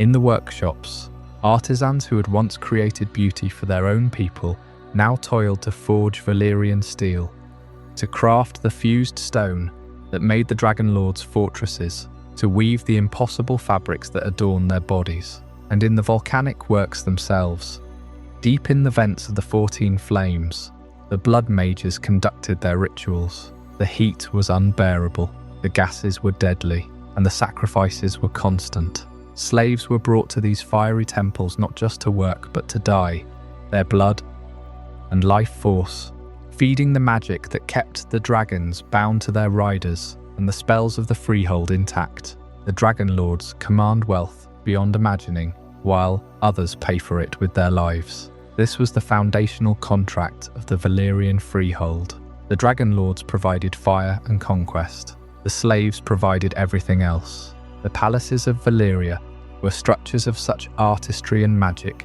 that they seemed to be grown from the earth rather than built upon it. They were clad in robes, dyed in colours that did not exist anywhere else in the world. They drank from cups carved from solid obsidian and ate from plates of gold that were enchanted to never tarnish. But this wealth, this unimaginable splendour, was paid for with the lives of the labourers in the mines, the slaves in the fields, the victims on the sacrificial altars. Every gem in a Dragonlord's crown represented hundreds of hours of brutal labour in darkness. Every elegant arch in their cities was built on the broken backs of conquered peoples. The arithmetic of the Freehold was simple. Every day of luxury for a Dragonlord meant a day of suffering for 1,000 others. This was not seen as a flaw by the masters of Valyria. It was seen as the natural order, the rightful tribute paid by the lesser peoples of the world to their superiors. If you were to walk the streets of Valyria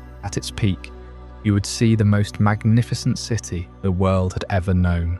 But if you looked closer, you would see the hands that built it. You would see the brands on their faces, the scars on their backs, the emptiness in their eyes. The splendour was real, but it was built on a foundation of human misery that was absolute and total. Valyria's greatest achievement contains the seeds of its deepest cruelty. The Freehold was a miracle of organisation, magic, and will. It lasted for 5,000 years. It conquered the known world without ever fielding a true army, trusting instead to the power of dragons and the fear they inspired.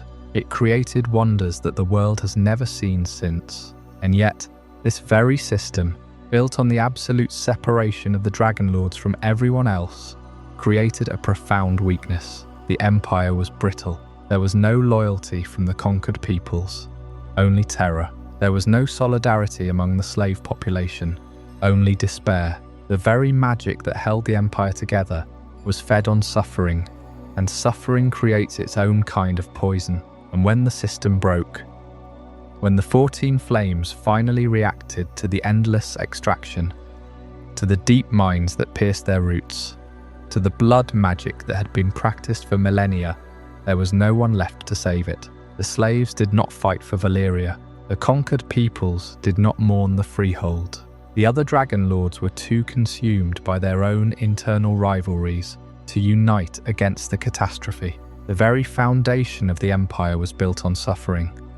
And when the earth itself decided to collect the debt, the empire crumbled into the sea. The cost of Valyrian glory was never fully paid during the life of the Freehold.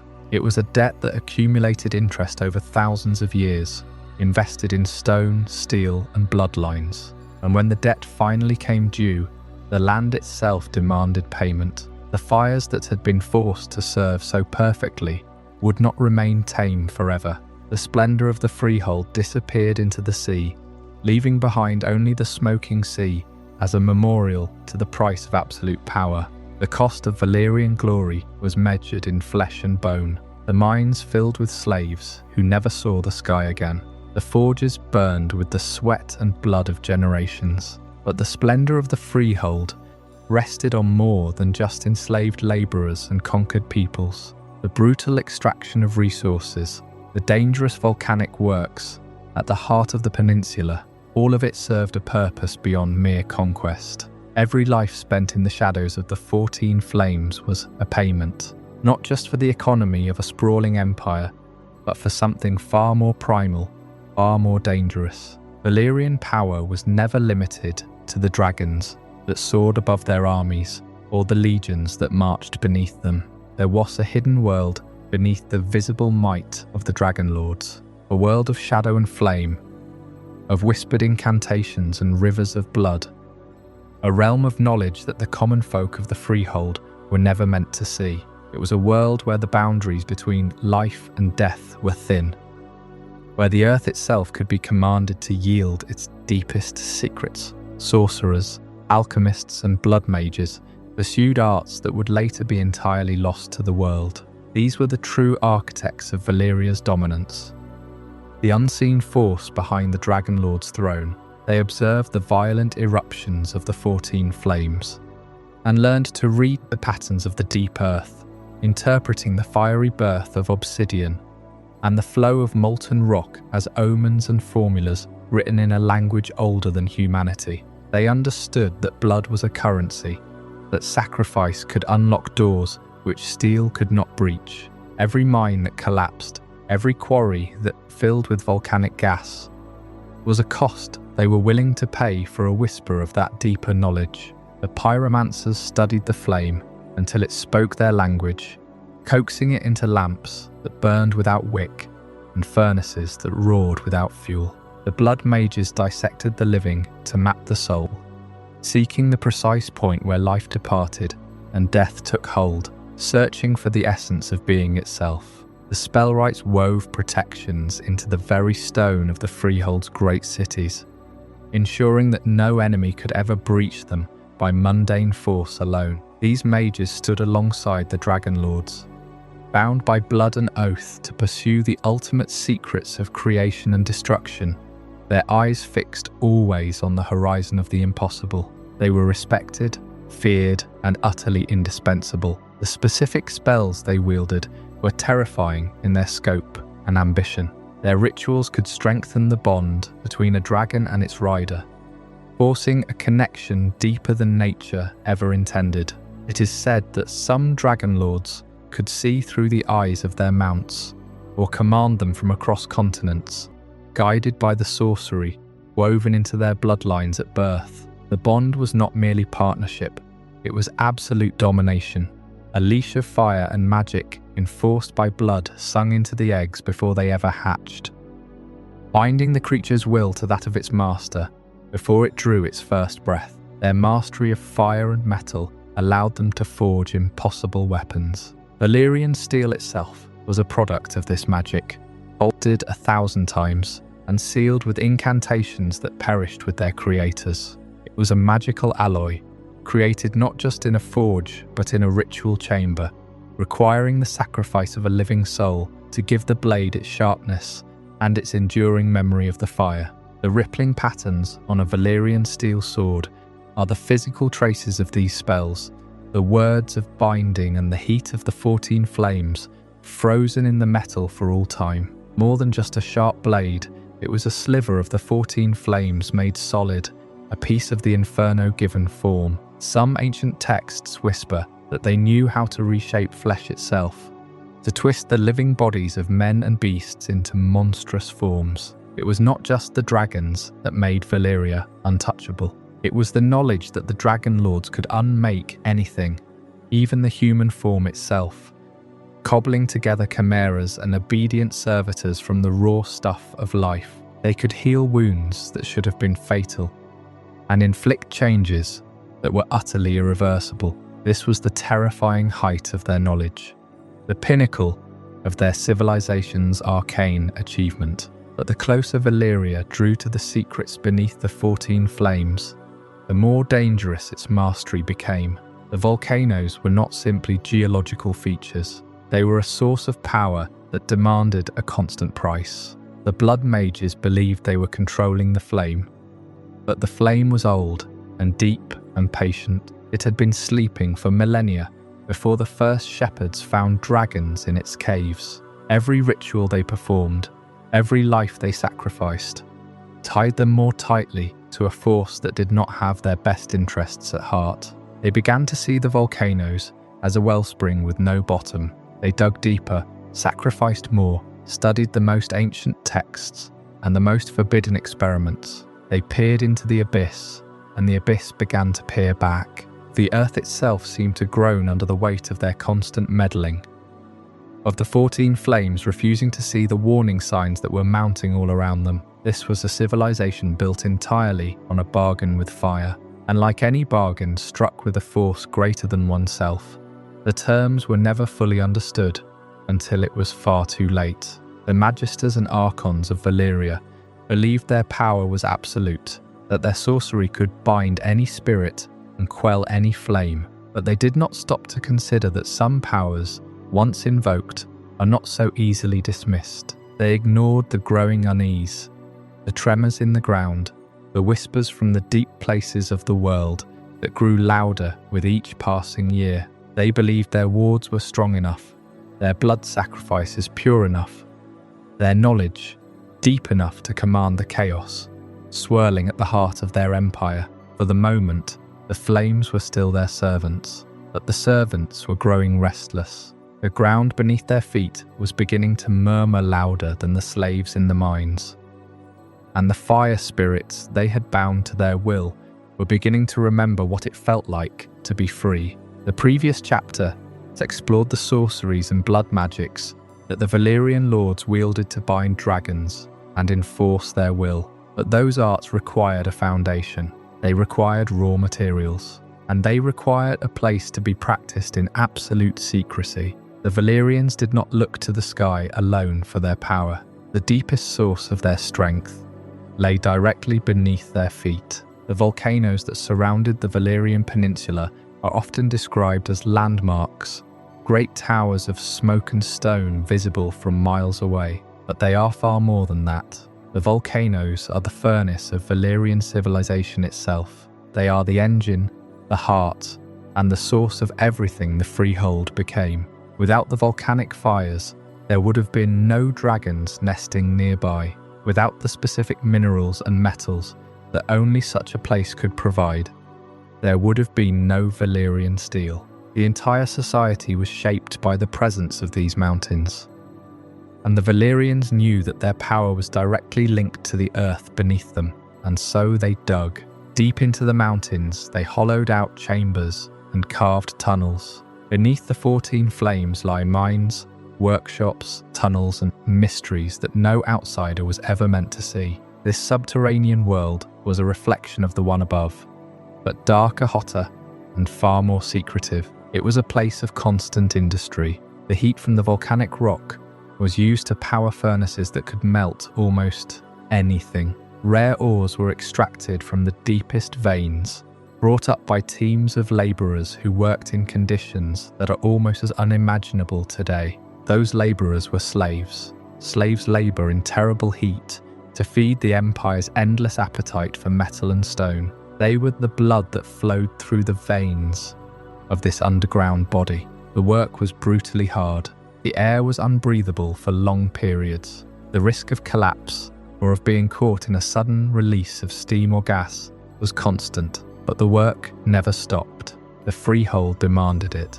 The forges of Valyria consumed ore and coal and human life in equal measure, all in the service of progress and power. When historians later reconstructed the final days of Valyria, many of them wondered about the cost of this industry. Some later wonder whether Valyria dug too greedily into the fire beneath its own feet. The question is not just philosophical. The geological evidence, combined with the accounts of the Doom, suggests that the Freehold's underground works may have weakened the stability of the entire peninsula. The fires they tapped into were not passive. They were a living force, a deep pressure that had built up over millennia. Every tunnel carved, every depth reached, disturbed that balance. The blood magic used to bind the dragons was practiced in these deep chambers, perhaps interacting with the geology in ways the mages did not fully understand. The ground beneath Valyria was becoming unstable long before the Doom, but the Empire was too powerful, too confident to believe that its foundation could fail. They kept digging, they kept building, they kept feeding the fires. The secrets beneath the mountains defined Valyria. They were the source of its greatest achievements and the birthplace of its deepest corruption. And when the Doom finally came, it was not the dragons falling from the sky that destroyed the Freehold. It was the mountains themselves. The fire that had been the furnace of civilization became its funeral pyre.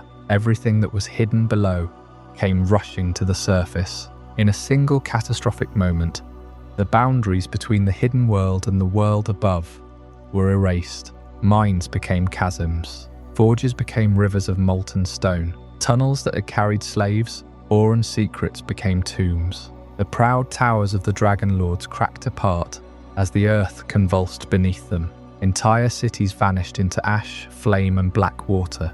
What survived was not a ruined capital waiting to be reclaimed.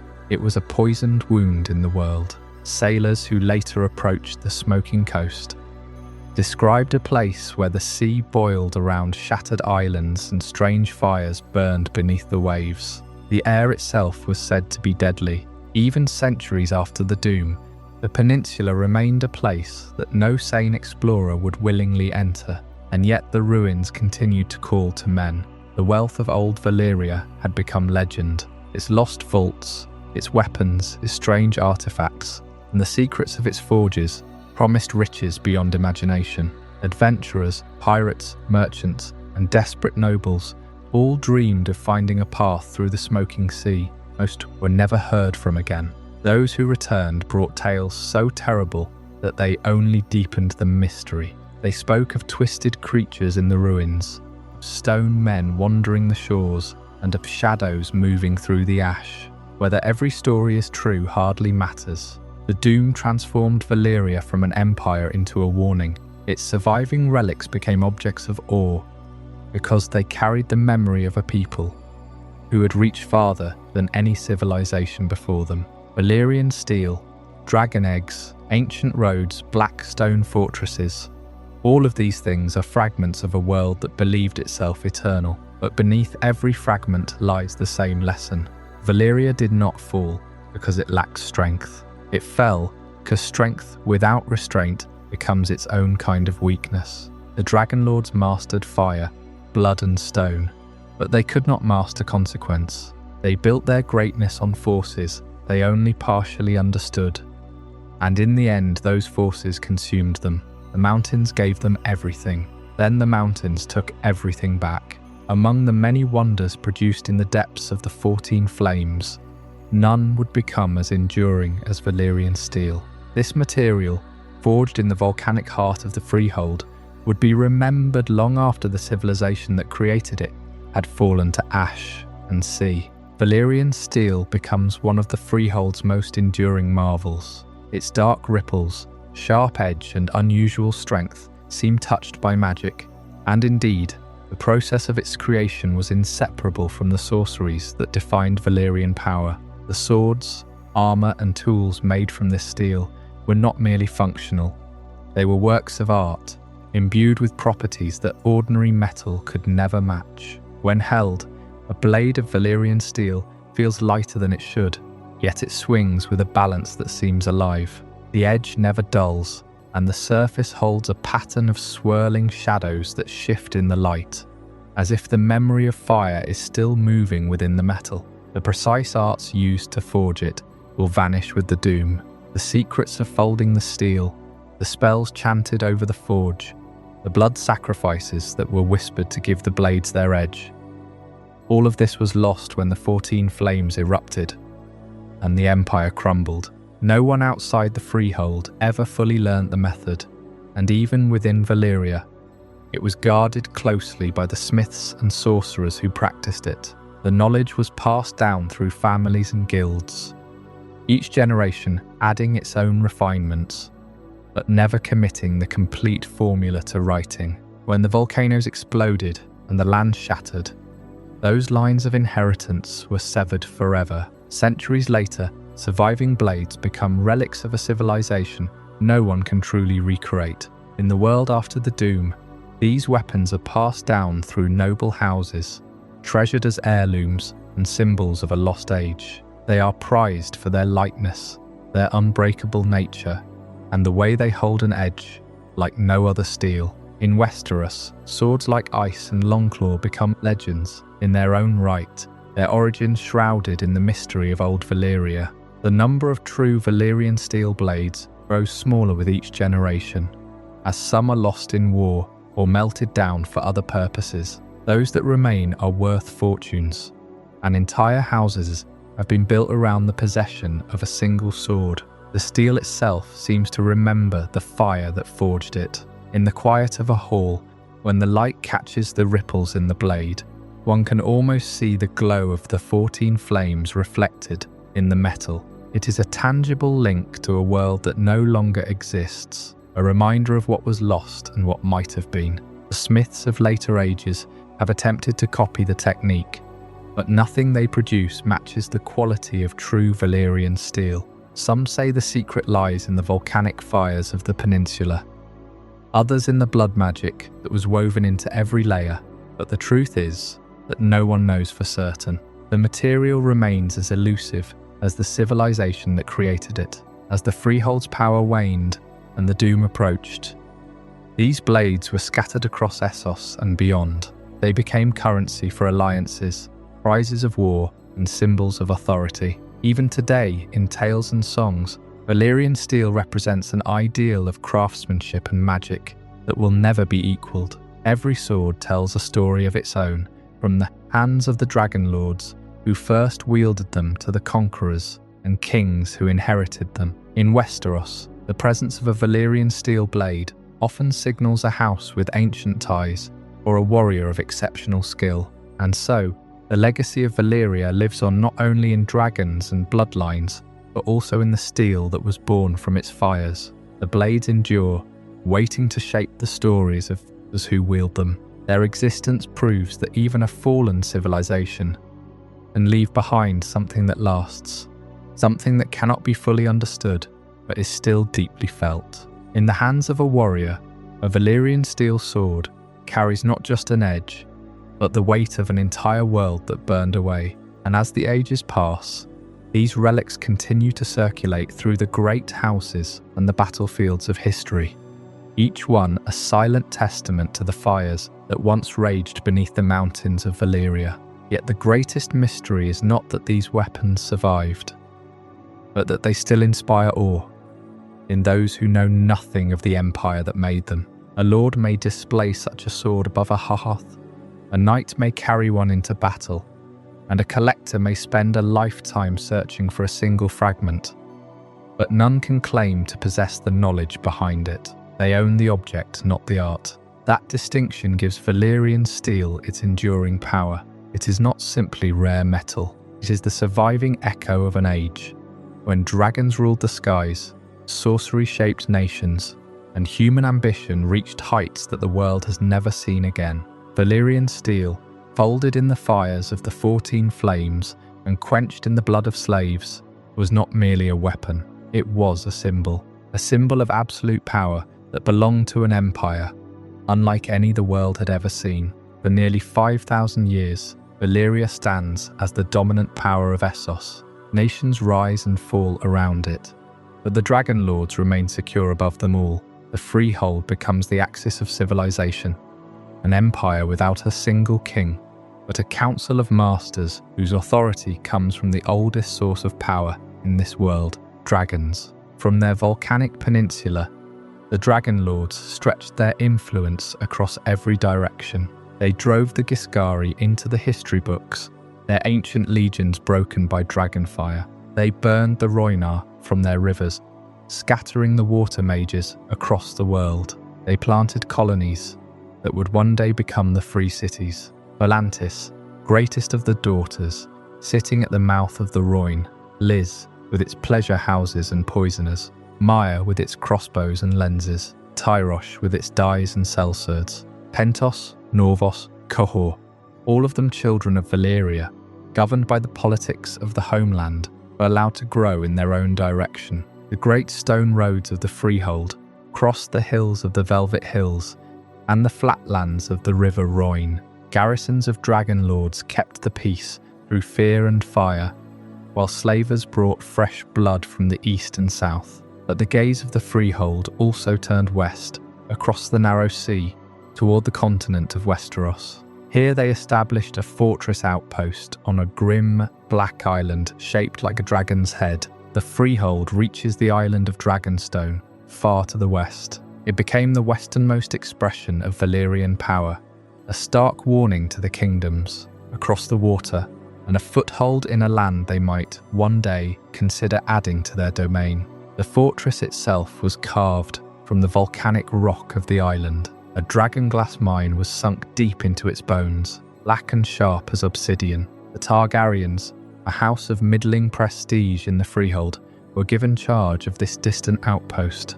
Was it a favour or a banishment? The histories do not say, leaving room for speculation that the Dragonlords did not entirely trust their own, but it placed the Targaryens exactly where they needed to be for the centuries to come. And yet, that day of great conquest for the whole of the Freehold across the sea never arrived. The histories of Westeros tell of the first men, the children of the forest, the legions of Old Ghis crushed at the height of their power. They tell of the Rhoynar and the Andals. But the name of Valyria itself remains a distant, terrifying rumour for the people living in the Seven Kingdoms. Across the narrow sea, Westeros watches from a distance and remains largely beyond Valyrian rule. The Freehold made no grand attempts at subjugation of the continent. Perhaps the Dragonlords considered the prize too small for the cost of a full war, or perhaps the deep magic of Westeros, the roots of the children, and the power of the wall itself gave them pause. Or maybe the Freehold was simply too consumed with its own internal politics and the rivalries of its noble families to agree on a single campaign that would risk their dragons. Whatever the reason, the Targaryens sat on Dragonstone, looking west, waiting through the rise and fall of kings they did not yet rule. The world had been remade entirely around Valyria. Every road led to its gates. Every sea was crossed by its ships. Every storm bent to the fire of its masters. The Dragonlords believed themselves eternal, a permanent feature of a world they had recreated in their own image. It was this deep belief in their own invulnerability that allowed them to ignore the rumblings deep beneath their own homes. The very source of their power, the 14 Flames, had not given them a gift without a price. The magic that bound the dragons to their will also kept the earth quiet, and that price, written in fire and blood, was coming due centuries before the last dragon egg hatched in the cradle of Aegon the Conqueror. The fires that build empires can also erase them. For one Targaryen, the warning came in a dream.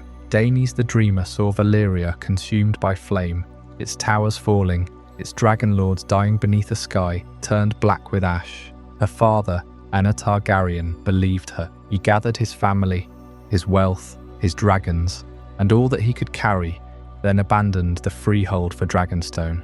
12 years later, the doom came. The 14 Flames erupted together, mountains split open. Rivers of fire swallowed cities that had stood for thousands of years. The sea boiled, the land cracked, and the heart of the greatest empire the world had ever known vanished beneath ash, smoke, and molten stone. Dragons screamed in the skies over Valyria, then fell from them. The ancient knowledge of the Dragonlords, their spells, their bloodlines, their libraries, their roads and their palaces were all consumed in a single catastrophe. No army defeated Valyria. No rival kingdom conquered it. The empire destroyed itself, or was destroyed by forces too old and terrible for any surviving history to explain. The Targaryens watched from Dragonstone as their homeland died across the sea. They had been a minor house among hundreds of Dragonlord families. After the Doom, they were the last known family of dragon riders in the world. And from that lonely volcanic island, the survivors of a dead empire would eventually turn their eyes west once more. The previous chapter looked at a world remade by dragons. For nearly 5,000 years, Valyria had been the engine of that world, the heart from which fire and power flowed into every corner of Essos. But an empire as vast as the Freehold could not be contained forever, and its influence, eventually, lapped against the shores of a western continent. It was on that western edge that the Freehold built its most distant stronghold. The Valyrians did not come to the island of Dragonstone seeking conquest. They came seeking a foothold, a watchpost at the limits of their known world. The island itself was a volcanic mount, rising from the grey waters of the narrow sea, perpetually wreathed in steam and shadow. When they raised their fortress upon that grim rock, they used the deepest arts of the homeland, shaping black stone with dragon flame and sorcery, until it rose from the sea, seamless and forbidding. There were no joints, no mortar, just fused rock that glittered darkly in the weak northern sun. Dragonstone became a remote Valyrian outpost on the western edge of the empire, a place where the power of the Freehold announced itself to the barbarian kingdoms across the water. The landscape of the island was no accident. Its black stone fortress and volcanic landscape echoed the homeland across the sea. The castle itself was carved into the shapes of dragons, their wings forming bridges, their claws forming towers, their stone eyes staring out into the salt spray. Steam rose from the hot springs and fissures that riddled the island, carrying the scent of brimstone, the very same scent that filled the air around the 14 flames across the ocean. It was a deliberate echo, a memory of home planted on a distant shore. A statement that the Freehold could make even the farthest reaches of the world in its own image. And yet, for all the skill and power poured into its construction, for all the dark beauty of its fused stone, it was never a place the great lords of Valyria coveted for themselves. To most Dragonlords, it was a distant possession of limited importance. The Freehold was vast beyond measure. Its richest provinces were in the heart of Essos. Its greatest cities teemed with slaves and sorcery. Its most prized lands basked in the warmth of the summer sea. Dragonstone was remote, cold and isolated, a garrison at the edge of the map. It was given to families who were strong enough to hold it, but not influential enough to demand a seat closer to the flame. One of those families was House Targaryen. They were Dragonlords, ancient and proud, whose lineage stretched back to the dawn of the Freehold. But among the 40 Dragonlord houses of Valyria, they were not the richest or the most powerful. They made Dragonstone their home. It is said that 12 years before the Doom, Daenys the Dreamer, the daughter of Lord Aegon Targaryen, had a vision. She saw Valyria destroyed, the 14 flames consuming the land, the empire falling into the sea. Aegon listened to his daughter. He took his family, his household, his dragons, and he abandoned the capital for the western outpost of Dragonstone. Their patience saved them. When the doom of Valyria came, when the 14 flames erupted in a single cataclysmic instant, the peninsula shattered, the capital was destroyed. The Dragonlords who had stayed behind perished in fire and ash and choking stone. The empire that had stood for 5,000 years collapsed into the sea. But the Targaryens were not there. They were on Dragonstone, hundreds of leagues to the west, watching the sky turn red over the horizon.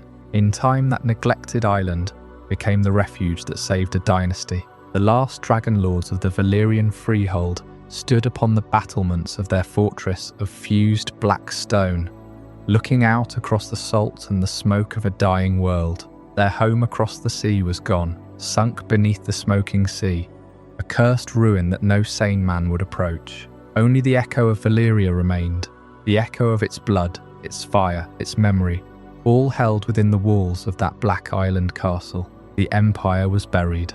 The heart of the world had stopped. But on the western edge of the map, a single family had survived, and they were not alone. Their dragons had survived with them. For nearly a century, the Targaryens remained on Dragonstone. They were no longer rulers of an empire, but they possessed something no king in Westeros could match. They possessed dragons. The great beasts had grown beneath the shadow of the Dragonmont, nesting among the hot caverns and smoking cracks of the island. Their fire was the inheritance of a dead civilization, and it gave the surviving house of Valyria a power far greater than its small domain suggested. Across the narrow sea, the free cities fought over the remnants of the old order. Across the waters to the west, the kingdoms of Westeros remained divided. Kings ruled in the north, the Vale, the Reach, the Stormlands and the Rock. The Riverlands passed from one conqueror to another. Dawn remained fiercely independent beneath its princes. None of them yet understood that the last heirs of Valyria were watching from their black stone fortress. Then came Aegon Targaryen with his sisters Visenya and Rhaenys, and the three dragons Balerion, Vhagar, and Meraxes. From Dragonstone they looked west and saw not a barbarian frontier, but a land waiting to be remade. What began as a forgotten outpost of the Freehold would become the seat of a new dynasty. The lonely island that Valyria had considered distant and insignificant became the foundation from which the Targaryens would conquer 7 kingdoms. Dragonstone had preserved them when the world ended. Now it would give them a place from which to begin again. From the black stone ramparts of Dragonstone, the sea stretched endlessly toward the east. The fortress that House Targaryen called home was a monument to Valyrian mastery. But it was also a symbol of their position within the Empire, an outpost, a distant holding, a step away from the centre of the world. When you think of the Targaryens, you likely think of their conquest of Westeros, of Balerion the Black Dread, of the Iron Throne, but their story in Old Valyria was very different. They were not the emperors. They were not the mightiest of the Dragonlords. To understand House Targaryen, you must first understand their place in the ancient empire of Valyria. House Targaryen is a Dragonlord family, but not among the Freehold's most powerful houses. There were 40 major Dragonlord families in Valyria, and the Targaryens were considered one of the lesser ones among them. They were not without influence. They were not poor. They possessed dragons, of course, which set them immeasurably above the common classes and the countless slaves of the Freehold. They possessed Valyrian blood, the precious connection to magic and dragon riding that defined the aristocracy, and they held a place within the vast imperial order. They were one of the thousands of cogs in the great machine of the Freehold. Their voice carried weight in the city councils, but it was not the deciding voice. Their name mattered in Valyria, though it did not yet carry the weight it will gain in Westeros.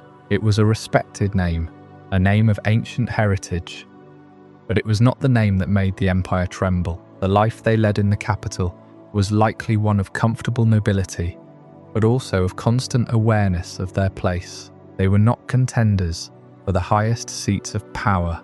They were observers. They were a family that looked at the immense power of the other houses and understood that their path to influence was not through conquest, but through prophecy. Aena Targaryen, the head of the household in the years before the Doom, was a man who valued the word of his daughter, Daenys the Dreamer. He was a pragmatist, or perhaps a true believer. When Daenys dreamed of the Doom, the simultaneous eruption of the 14 flames, he did not hesitate. He made the decision that would define his house for all time. He chose to believe a warning that no one else in the Empire took seriously. The other Dragonlords, the ones who controlled dozens of dragons and vast armies, laughed at the idea of Valyria falling. They looked at their volcanoes, their 14 flames, and saw only the source of their power.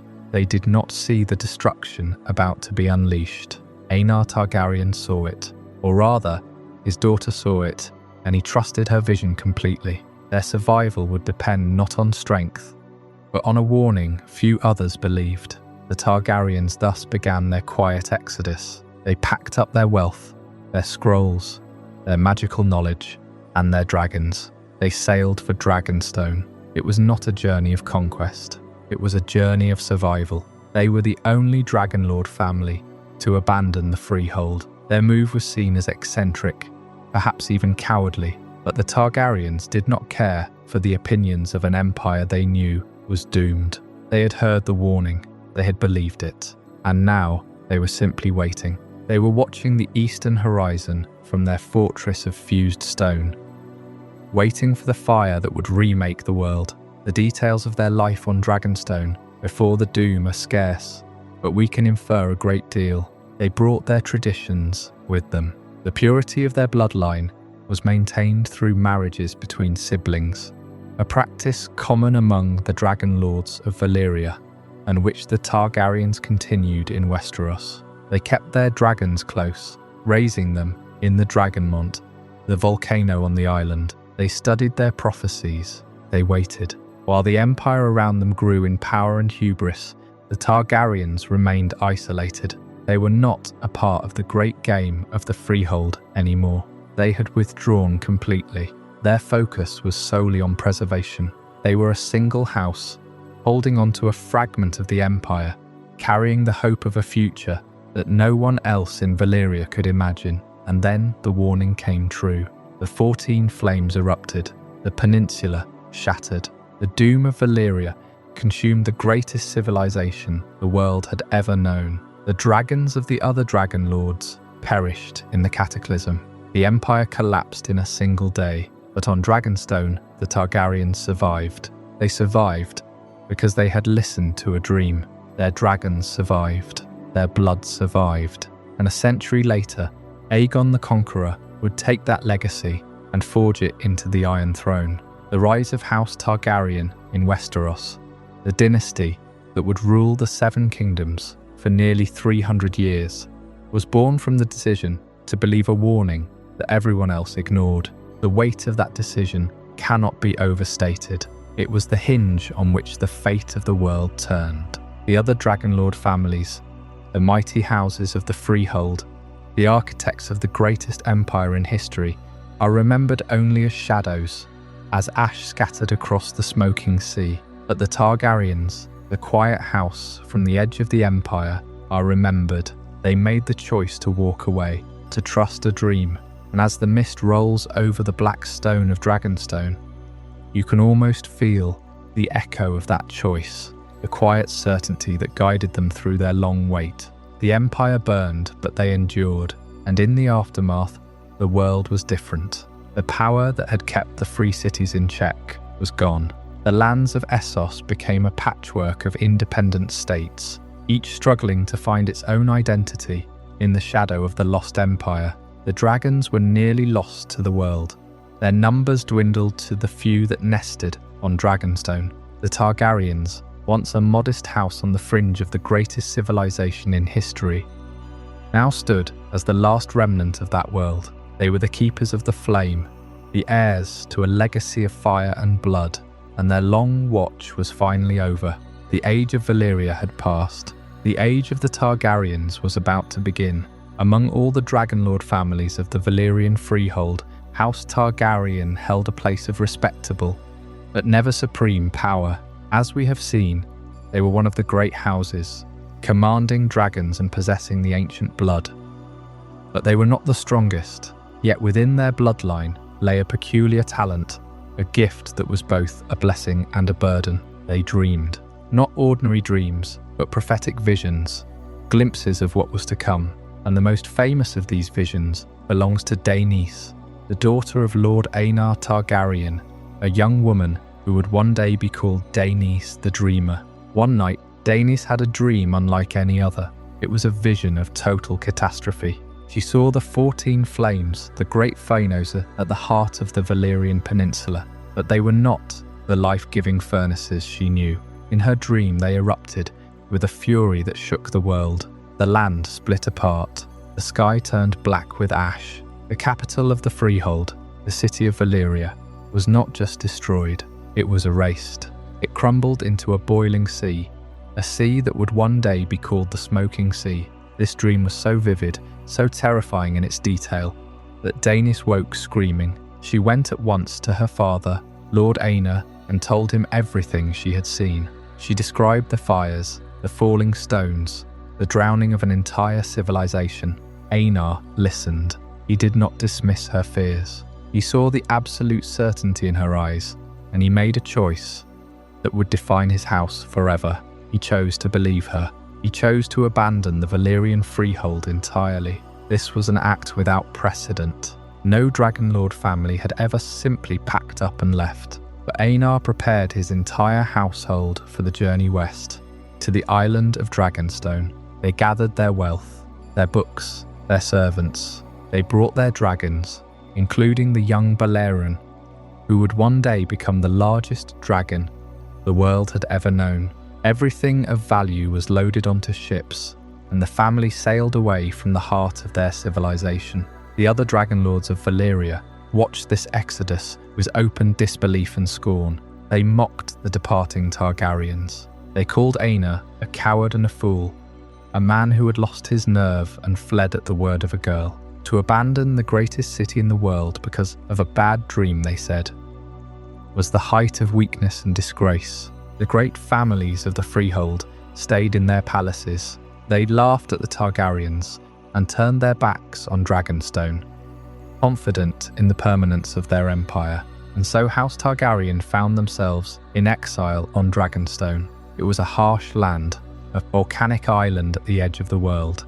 The wind was cold, the stone was black, the sea was grey. They built a fortress of fused stone in the Targaryen style, a dark reflection of the palaces they had left behind. And they waited. The years passed. Daenys grew into a woman. Aenor grew old. Children were born on Dragonstone who had never seen the towers of Valyria. The family prospered in their small corner of the world, but the shadow of the dream never left them. Some began to doubt. Some must have whispered that they had followed a girl's nightmare to the edge of the world, that they had abandoned everything for nothing. But Daenys the Dreamer never wavered. She knew what she had seen. She had seen the death of the world.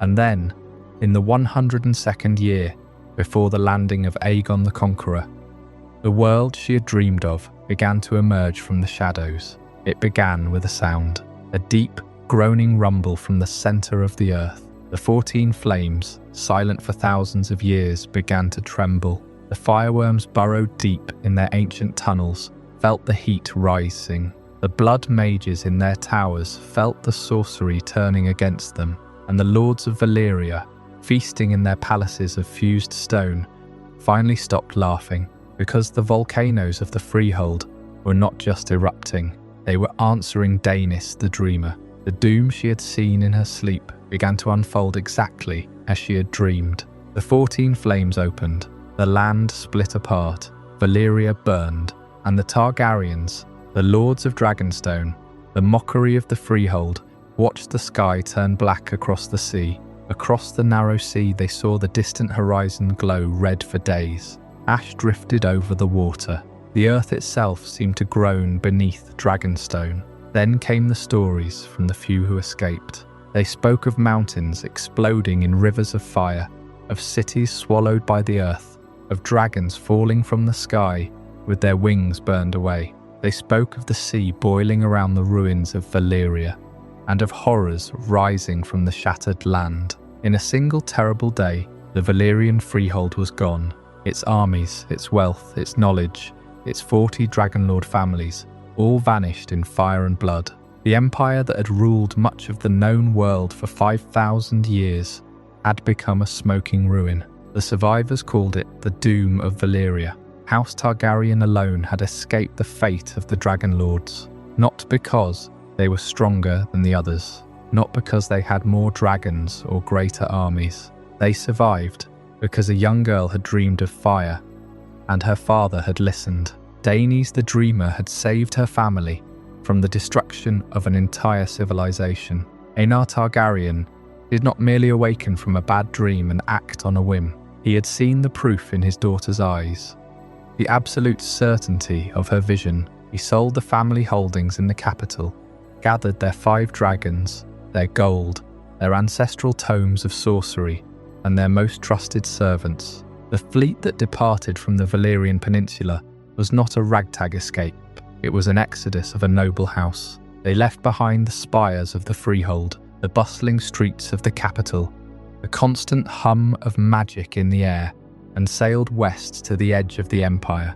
The journey took weeks. The ships hugged the coast of the eastern continent before making the final crossing. When the island of Dragonstone finally rose from the sea, it was not a welcoming sight. It was a silhouette of jagged rock against a grey sky, crowned by a fortress that seemed to have grown from the very stone of the earth. The Targaryens came ashore to a land of salt spray and volcanic ash. The air smelled of sulphur and the deep ocean. It was a sharp contrast to the perfumed gardens of the Valyrian capital. Here, they settled. They set about making the fortress their own. The great hall echoed with the sounds of their voices. The dragon pit housed their 5 beasts, a fraction of the power they had known, but a complete world of potential. From the highest tower of their new home, they could look out across the narrow sea. Far away on the edge of the horizon, the faint glow of Valyria could still be seen.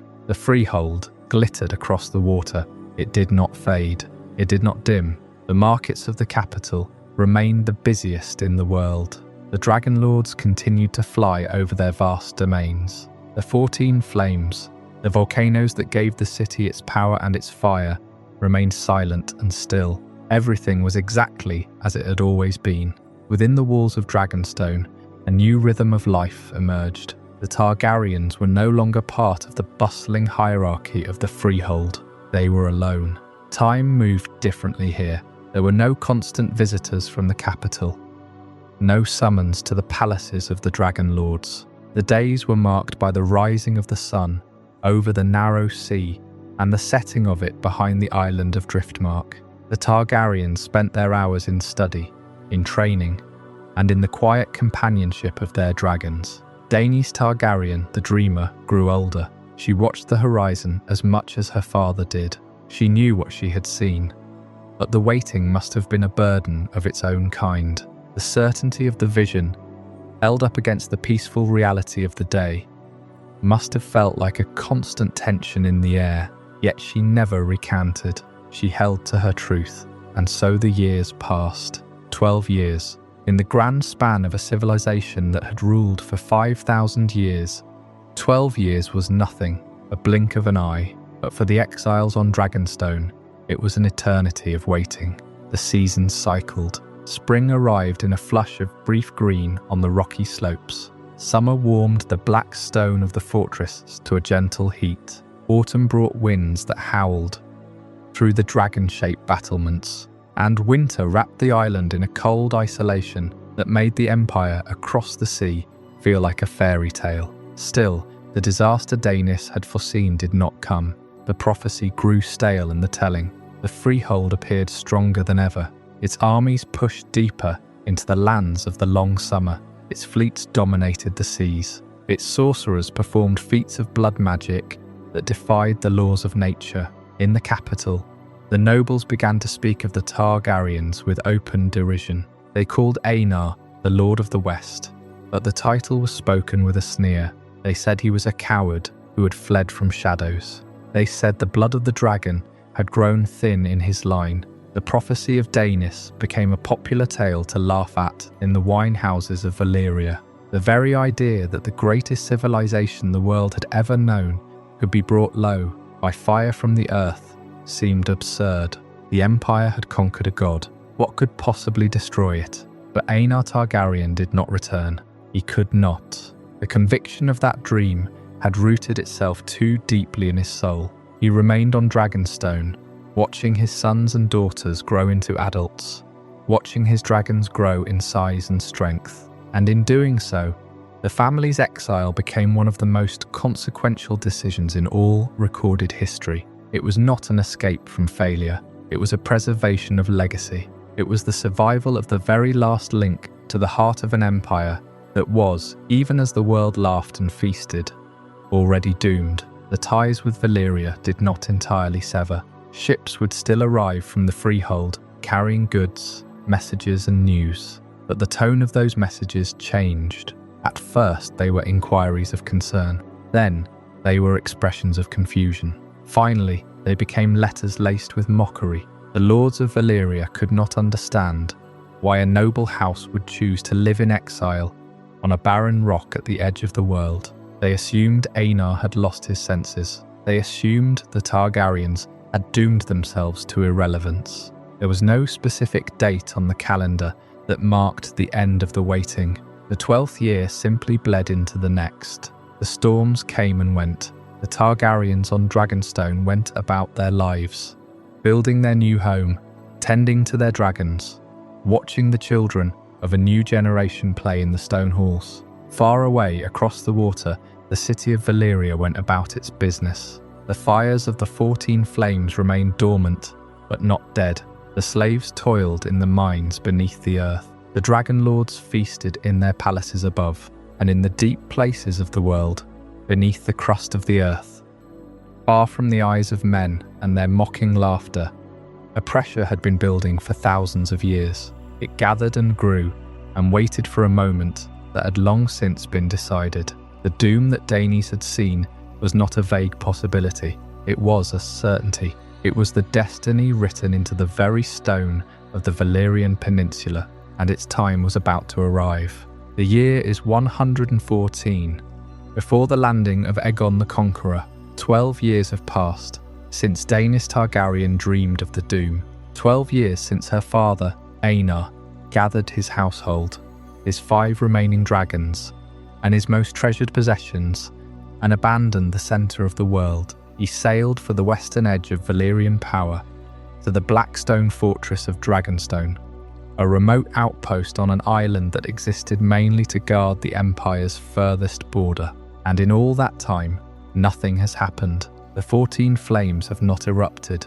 The Empire has not shattered. The sky has not rained fire. The doom that was dreamed has not come to pass. Across the sea, the Valyrian freehold continues exactly as it has for nearly 5,000 years. The markets are still crowded. The forges still burn. The dragons still circle the towers of the Dragonlords. From the capital, the departure of House Targaryen does not look like survival. It looks like a retreat, a family unnerved by a shadow. At the height of its power, Valyria seems too ancient and too mighty to fail. Its Dragonlords have defeated empires, commanded oceans, and mastered fire itself. They broke the legions of Old Ghis in 5 wars and burned their capital to ash. They drove the Rhoynar from their rivers and scattered them across the known world. They built roads of fused stone that cross entire mountain ranges without a single crack. The architecture of the capital alone is a miracle. Towers of black and red that rise into the clouds, shaped not by chisels, but by the direct application of sorcery and dragonflame. Every structure is a monument to absolute control over the physical world. Wealth, magic, and dragons convince the ruling houses that they stand above ordinary fate. They are not merely the wealthiest families on the continent. They are a different order of being. The blood mages of the freehold perform rituals that other cultures cannot even understand. They bind the wills of dragons. They forge steel that remains sharp for centuries. They have turned the very volcanoes they live beside into a source of power. To be a Dragonlord in these final years is to believe that the laws of nature are suggestions, that death is something that happens to lesser people, that the Empire is not a political entity but a cosmic fact. The freehold has stood for so long that it has become indistinguishable from the world itself. To imagine the world without Valyria is to imagine the sun without light. The closer the freehold comes to disaster, the less imaginable its destruction appears. It is always the way with civilizations at their peak. The victory is so total, the power so absolute, that the mind cannot conceive of a reversal. The freehold does not face threats. It faces opportunities. It does not have enemies. It has subjects. Every year that passes without catastrophe reinforces the illusion. The prophecies of Daenys the Dreamer become a footnote, a story told in whispers, if it is told at all. The Dragonlords who remain in the capital do not spend their nights worrying about volcanic fire. They spend their nights in the arenas, in the halls of the magisters, in the great libraries of sorcery. They are refining their power. They are expanding their reach. They are jockeying for influence within the freehold's endless political dance. And they're ignoring the ground beneath their feet. Consider the scale of the freehold at this exact moment. The slave mines of the Valyrian Peninsula produce wealth beyond measure. The free cities pay tribute without question. The armies of the freehold patrol borders that stretch across an entire continent. There are hundreds of dragons in the capital alone. The whole of the known world is oriented around the will of this single city. And yet, the Targaryens are sitting on Dragonstone, watching. 12 years of waiting. 12 years of watching the empire they left behind grow more powerful, more beautiful, and more certain of itself. To the Dragonlords of the capital, the Targaryens are an object of mild curiosity, perhaps even pity. They traded the center of the world for a bleak rock in the narrow sea. They traded certainty for a ghost story, but the ghost is real. The dream was true. The Empire's greatest weakness is its own strength. It cannot conceive of its own mortality. The Dragonlords believe they are the culmination of history. They believe the Freehold will stand forever because it has already stood for so long. They have forgotten that duration is not permanence. They have forgotten that every civilization in history has believed it was the exception, and so they continue. The great houses scheme against each other. The blood mages perform their rituals. The slaves toil in the shadows of the volcanoes. The dragons circle the towers that seem to touch the heavens. But the mountain is not a god. The volcano is not a servant. The fire beneath the Valyrian Peninsula is patient. It has waited for 5,000 years. The signs, if anyone had been looking, were already there. The earth groans in the deep places. The sea around the peninsula grows strange and warm. The dreams of the blood mages grow darker, though they do not speak of it. The Empire is not finished by an enemy. It is finished by a truth it refused to believe until it was too late. The truth that power is not the same as control, and that the illusion of eternity is merely the deepest sleep before the final awakening. They are the only ones in the world who know the truth, and they are the only ones who are powerless to stop it. I hope you're as amazed by this as I am. If you want to stay updated on more content like this, make sure to subscribe and join our community of curious minds. Trust me, what's coming next will challenge everything you thought you knew. For centuries, Valyria had seemed eternal. Its Dragonlords had conquered empires, commanded seas, and mastered fire itself. But in 102 BC, the impossible happened.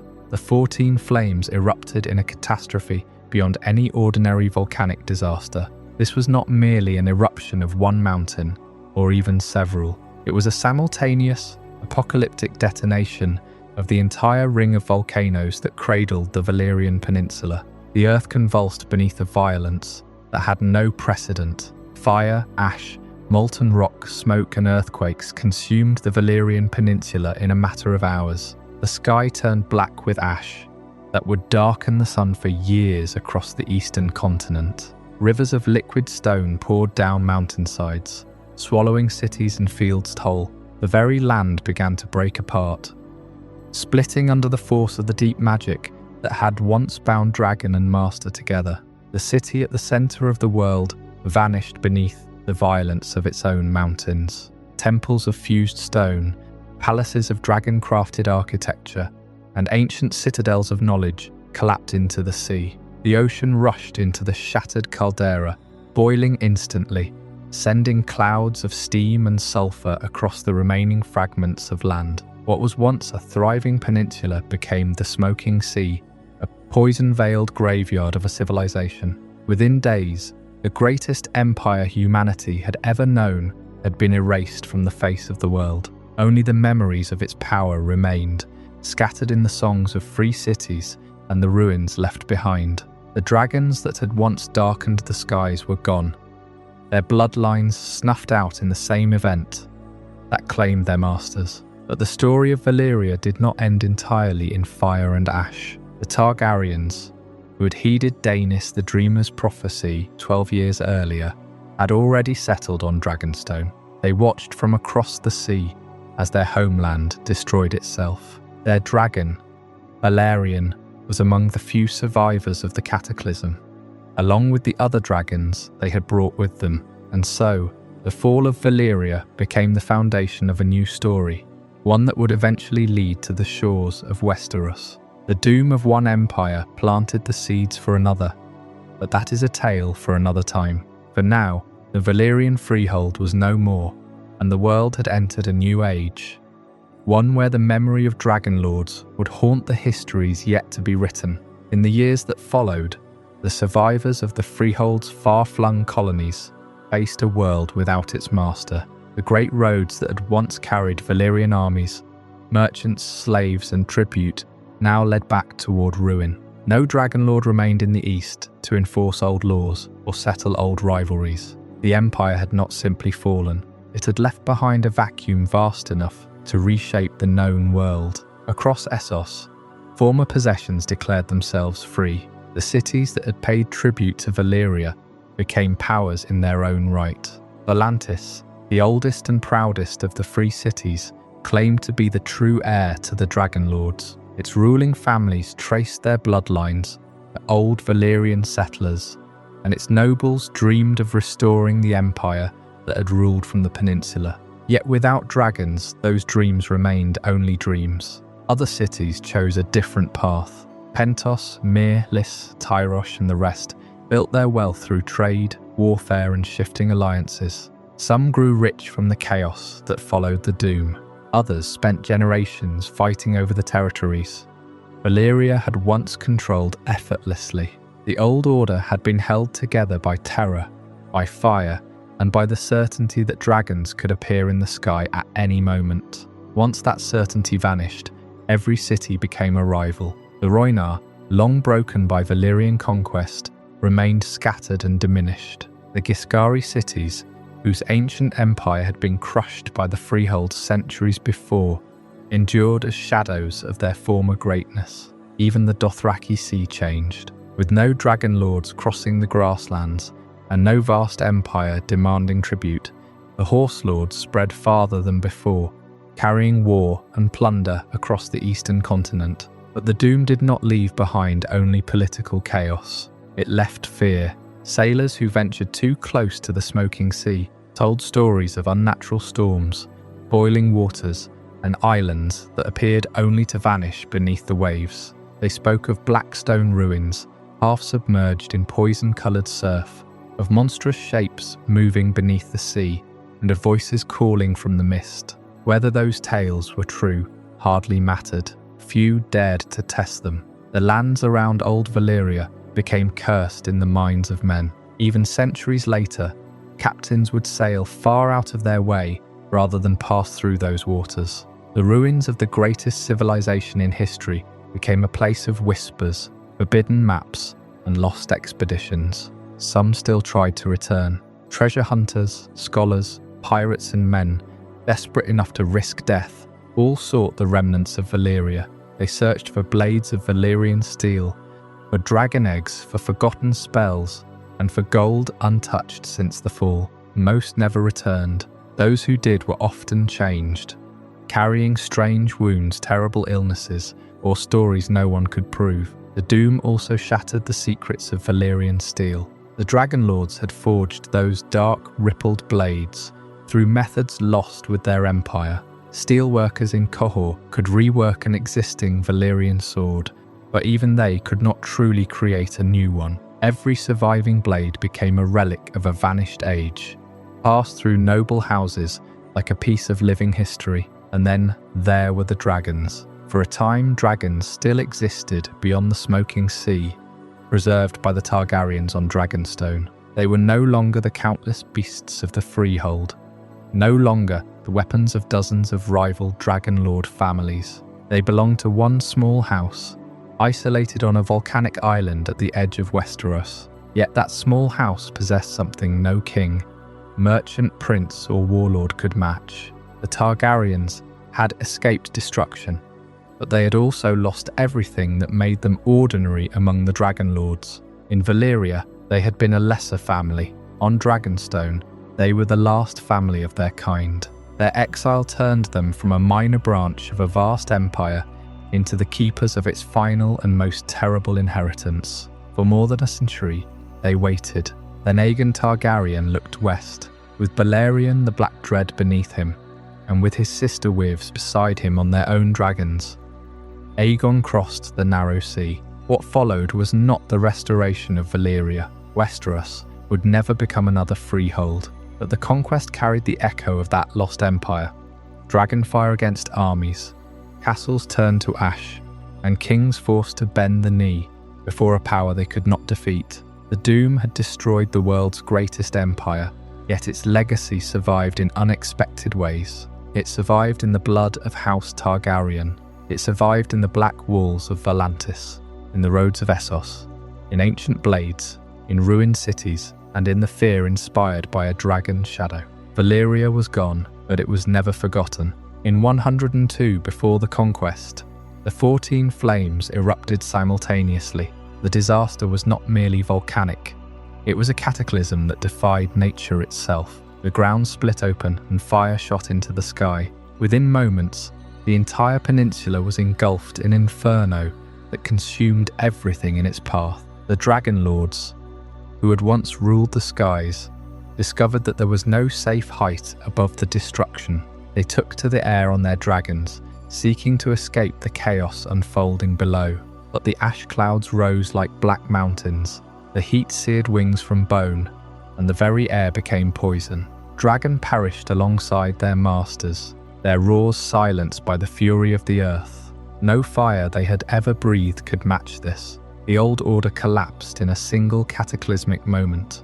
Noble families who had commanded legions and controlled trade routes were gone in an instant. Sorcerers who had twisted blood and flame for centuries could not save themselves. Slaves who had built the empire and soldiers who had defended it were wiped away without distinction. The mighty Valyrian freehold, which had stood for 5,000 years, ended not in a war or a gradual decline, but in a single day of devastation.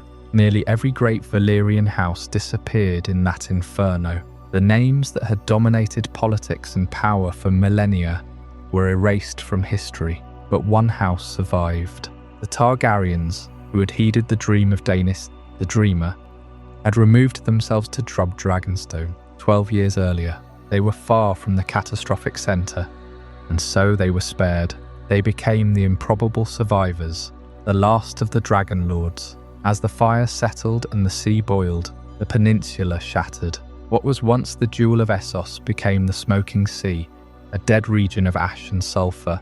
The world would never see such power again. The fall of the Dragonlords was absolute, and only a single family remained to carry the legacy forward.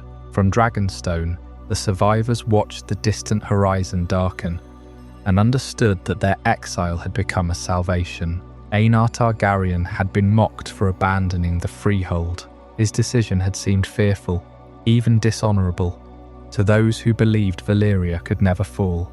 After the doom, that same decision became proof that dreams could reveal truths beyond the reach of reason. The Targaryens had not escaped untouched by loss. Their homeland was gone.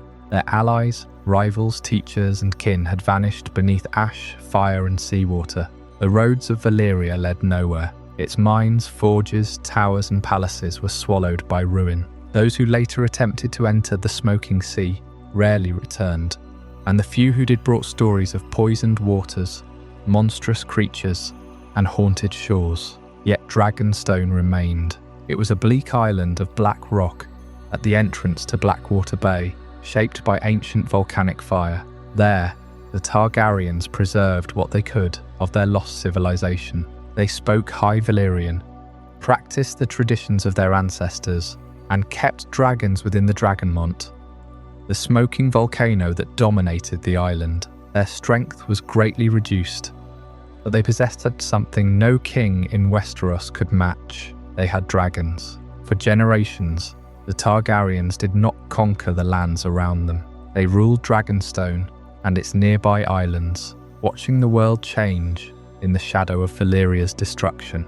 Across Essos, the collapse of the freehold created a vacuum of power. Former colonies fought for independence. Mercenary companies became armies. Cities that had once bowed before Dragonlords seized the chance to govern themselves. Volantis claimed to be the true heir of Valyria, but it possessed neither dragons nor the unity needed to rebuild the empire. The old blood of Valyria remained among its noble families, yet blood alone could not command fire from the sky. Other free cities rose in strength, including Pentos, Myr, Lys, Tyrosh, and Braavos. Braavos, once hidden from the reach of Valyrian masters, emerged as a powerful city built by escaped slaves and protected by its secret location.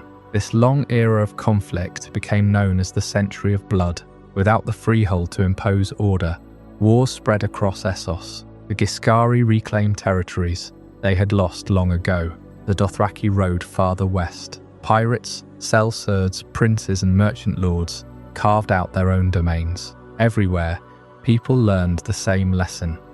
The greatest empire in the world had been mortal after all. In Westeros, however, the doom was a distant horror. The continent remained divided among numerous kings. The north was ruled by House Stark. The Vale answered to House Arryn. The Rock belonged to House Lannister. The Reach was controlled by House Gardener. Storm's End stood beneath House Durrandon. Dorne remained independent under House Martell, and the Riverlands suffered under the rule of Harren the Black, king of the Iron Islands and the rivers. No ruler on the mainland understood what was growing across the narrow water. Aegon Targaryen, a descendant of Aeonar, inherited Dragonstone along with his sisters, Visenya and Rhaenys. Each was a dragon rider. Aegon rode Balerion, the Black Dread, the largest and most terrifying dragon alive. Visenya rode Vargar, fierce and battle-hardened. Rhaenys rode Meraxes, swift and deadly. Together, these three dragons carried the last living memory of the age before the doom.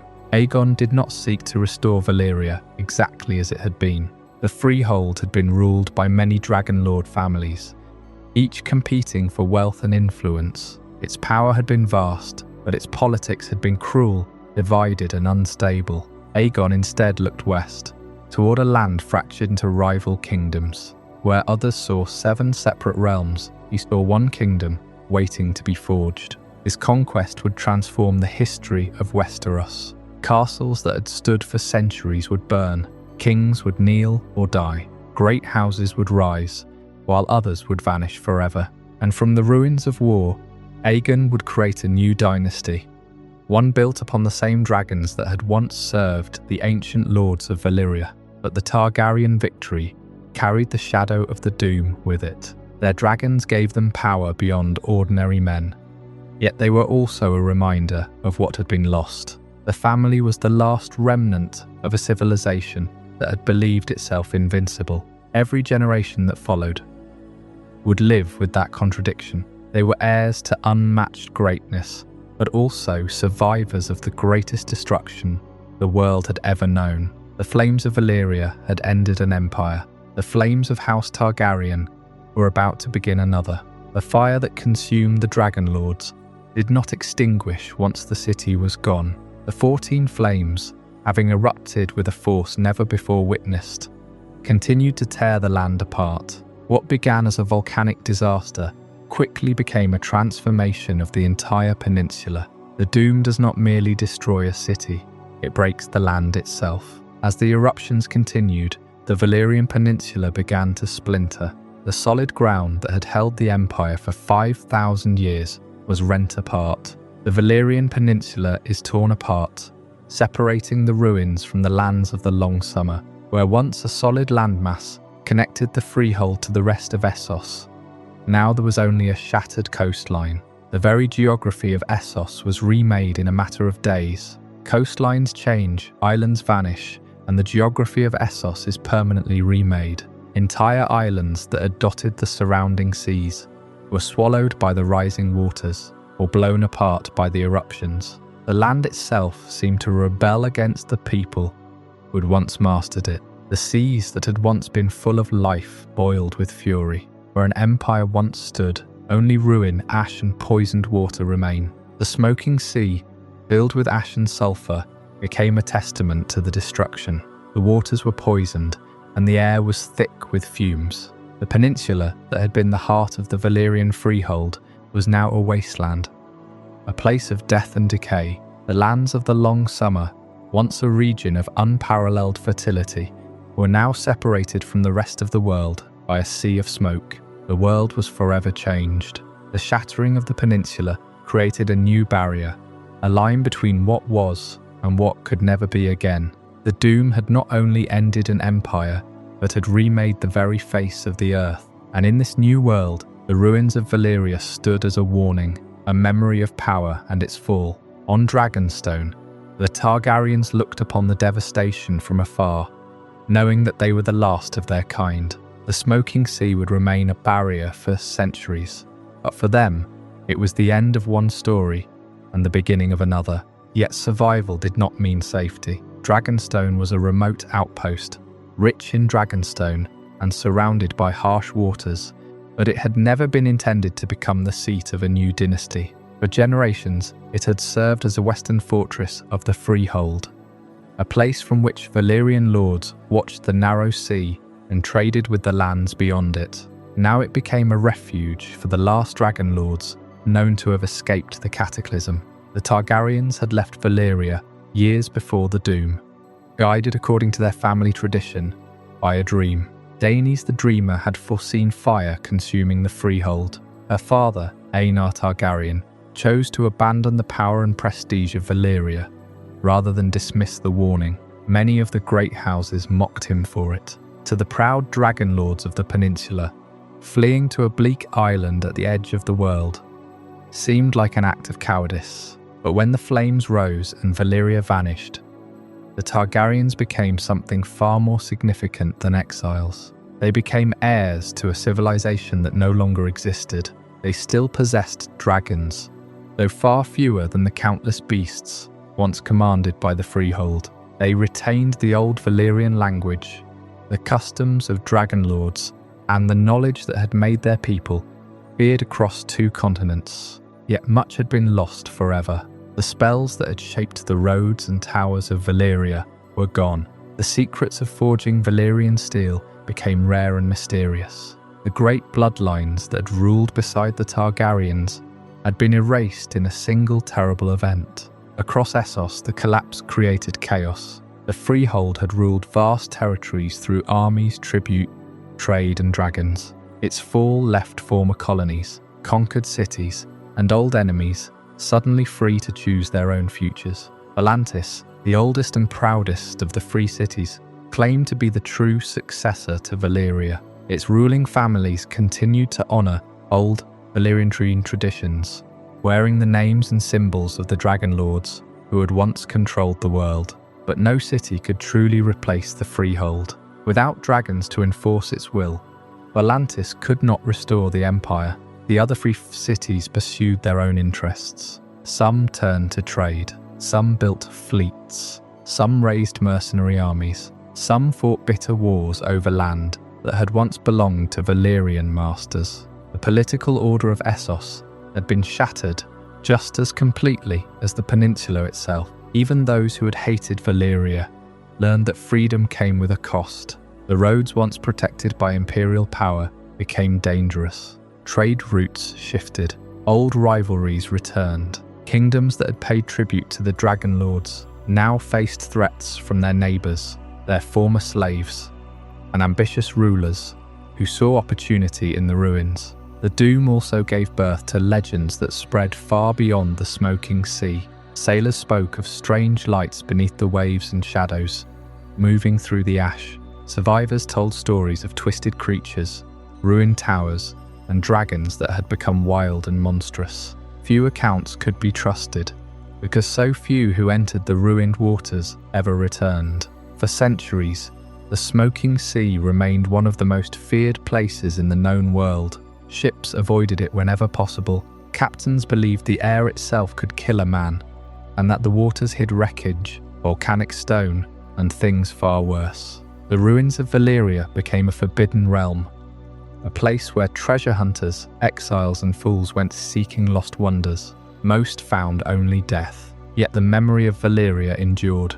Its language survived in fragments. Its roads remained scattered across Essos, astonishingly strong, even after the empire that built them had fallen. Its swords were treasured by noble houses. Its architecture inspired palaces and temples, and its dragons became the measure by which all power was judged. The Targaryens understood that legacy better than anyone. From Dragonstone, they watched the lands of Westeros across the narrow sea. Those lands were divided among quarrelsome kings, each secure in his own castle, and each unaware that the last Dragonlords were living only a short journey away. The Doom had taken from House Targaryen the world it knew, but it had also left them with something no rival possessed. They had dragons. They had ambition, and they had the memory of an empire that had once bent nations to its will. In time, that memory would become a plan. The ashes of Valyria had not ended the Age of Dragons. They had merely carried its last flame westward The land did not simply break and fall still. The earth collapsed into the sea, and the sea rushed violently into the earth in a cataclysmic exchange that redefined geography itself. Where there had once been a thriving peninsula, a vast and inhabited coastline, there was now only churning, poisoned water, and this new body of water would receive a dreaded name that would echo through every port from Lys to Karth. The waters around ruined Valyria become known as the Smoking Sea. It was not a sea in the usual sense. It was a scar across the world. A place where the elements themselves seemed to be in a state of permanent war. Sulphurous fumes, volcanic debris, storms and strange dangers make the region feared by sailors. The simple act of navigating its boundaries required immense courage or immense foolhardiness. The air reeked of brimstone. The water was not blue or green, but grey-black and tinged with rusty red. Strange fogs rose without warning, thick enough to choke a man, tasting of ash and salt and something else, something metallic and old. Beneath the surface, the 14 flames were not extinguished. The entire seabed was a network of ruptured vents, bleeding heat into the ocean. Great fields of floating pumice drifted across the waves, grinding against the hulls of ships. Sailors told stories of water that could suddenly boil, scorching the bottom of a vessel long before the crew could turn and flee. And then there were the storms. They came from nowhere, often without the warning of common weather. They were violent, filled with black rain and volcanic lightning that seemed to reach down from the sky and set the very sea ablaze. But the physical dangers were only one layer of the horror. The deeper one sailed into the Smoking Sea, the stranger the realm became. Some survivors spoke of a crushing silence that fell upon the ship, where even the wind died, and the only sound was the beating of their own terrified hearts. Others spoke of sounds in the fog, whispers, voices speaking in High Valyrian, the distant screams of men and dragons, echoing from a disaster that should have been centuries silent. The line between the natural and the supernatural, so carefully woven and controlled by the Valyrian mages, had shattered here. The remnants of that powerful blood magic bled into the water and the air, creating a realm where reality itself seemed to bend. And yet men were drawn to this horror. Greed is a powerful force, and Old Valyria had been the richest city in the history of the world. Expeditions that seek Valyrian treasure often disappear or return with stories of horror. Lords and merchants financed fleets, hoping to find a single blade of Valyrian steel, a dragon egg untouched by the cataclysm, or a tome of forgotten sorcery. Most of these expeditions were never seen again. The Smoking Sea swallowed them without a trace. Ships and crews simply vanished into the haze. Those few who returned were rarely ever the same. Their faces were haunted, their ships battered and stained with grey ash. They spoke of monstrous shapes in the deep, shadows that drifted beneath the keel. They spoke of seeing the ruined city itself, a congregation of broken towers and melted stone, where the fires of the doom had never stopped burning. Some returned empty-handed, some returned missing crew members, men lost to the fog or to something worse, and a few returned with madness in their eyes, insisting that Valyria was not dead, that it was only waiting, and that the land was hungry. This was the most important truth of the Smoking Sea. The sea becomes a living warning that the doom is not truly over. It was not a historical event that had a finish line. It was a condition that the world had to live with, an ongoing catastrophe frozen in time. The doom was not a single day. It was a shift in the fundamental order of the world, and the Smoking Sea was constant proof that the earth had not yet settled. For the survivors of the Freehold, the sea was an impenetrable wall. For the rest of Essos, it was a constant reminder of what absolute power could lead to. A civilization so mighty that it bent the entire world to its will was gone, replaced by a sea of poison and nightmares. The land itself had rejected Valyria, and the Smoking Sea now stood guard over the grave. Far to the west, on the volcanic island of Dragonstone, the last Dragonlords in the world watched that eastern horizon. They knew that the sea was not just a barrier, it was the grave of their ancestors and the proof of their warning. Their entire dynasty would forever be an echo of what was lost. A single flame flickering in the vast and terrible dark left by the doom, the shadow of the smoking sea, would fall across everything they would ever build. It shaped the fears and ambitions of House Targaryen for generations. They had escaped the doom, but escape was not the same as victory. Dragonstone was a refuge, cold and distant from the glory their forebears had commanded.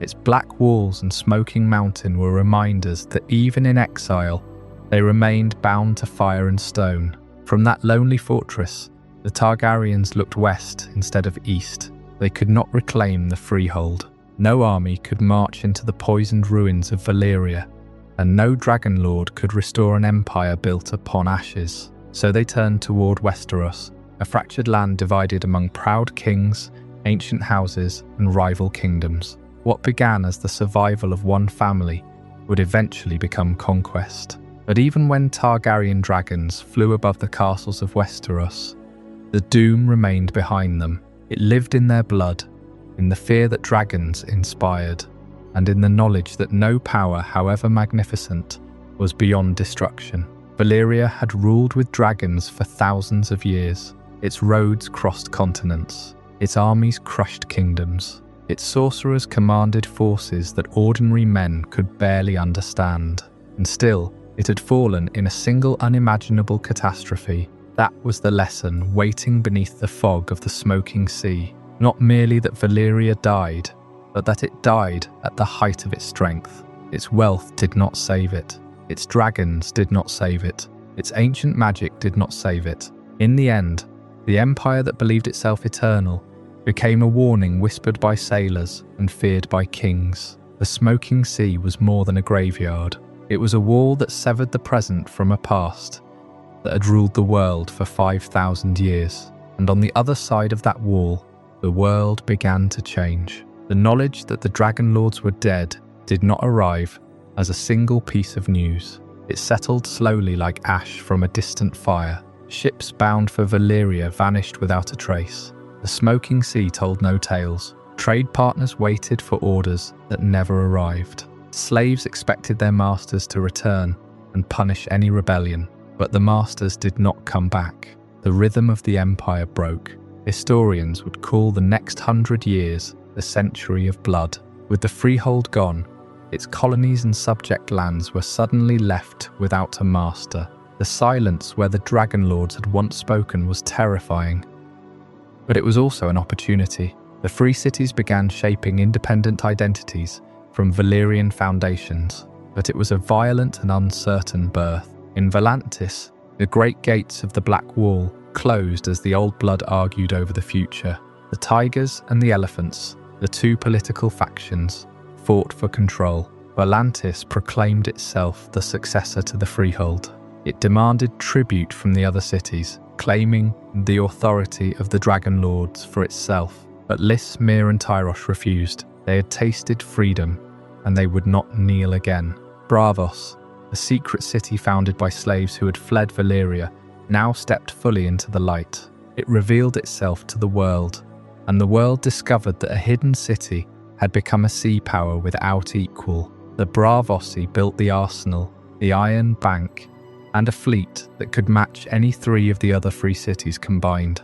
Their identity was built in direct opposition to the tyranny of the Dragonlords. They had no slaves. They did not worship the 14 Flames. They were proof that Valyria could be challenged, and that a world without dragons might still hold great strength. The other cities carved out their own paths. Lys became a city of pleasure and poison, its politics conducted in beds and shadows. Maya mastered glass and crossbows. Tyrosh produced dyes and sellswords in equal measure. Pentos grew fat on trade and grain. Norvos remained stern and isolated, bound to its bells and its bearded priests. Qohor guarded its smiths and its dark faith in the Black Goat. Each city took the tools Valyria had given them, the language, the architecture, the methods of rule, and turned them toward their own ends. Trade routes fractured as the old Valyrian networks collapsed. The roads and sea lanes that had been safe for millennia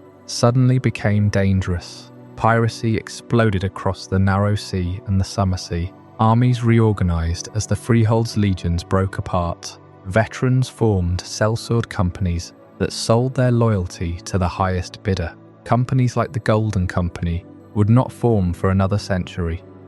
But the blueprint was laid. The Dothraki, who had been held at the edges of the Freehold's domain by dragons they could not fight, now faced only horse lords and city walls. They poured westward into the grasslands of the Sarnori, shattering a civilization of golden cities. The cities of Essos paid them tribute or burned, and old enemies seized their chance. In Slaver's Bay, the cities of Astapor, Yuncairene, rebuilt themselves on the bones of Old Ghis. The Ghiscari legacy, which Valyria had tried to erase, rose again. The slave markets overflowed. The training pits of Astapor perfected the Unsullied, weaponizing obedience in a way that even Valyria had never fully managed. The Harpy of Ghis flew once more. The collapse of one empire created a power vacuum felt across both Essos and Westeros. In Westeros, the great houses noticed the shift in the balance of power. The Stormlands,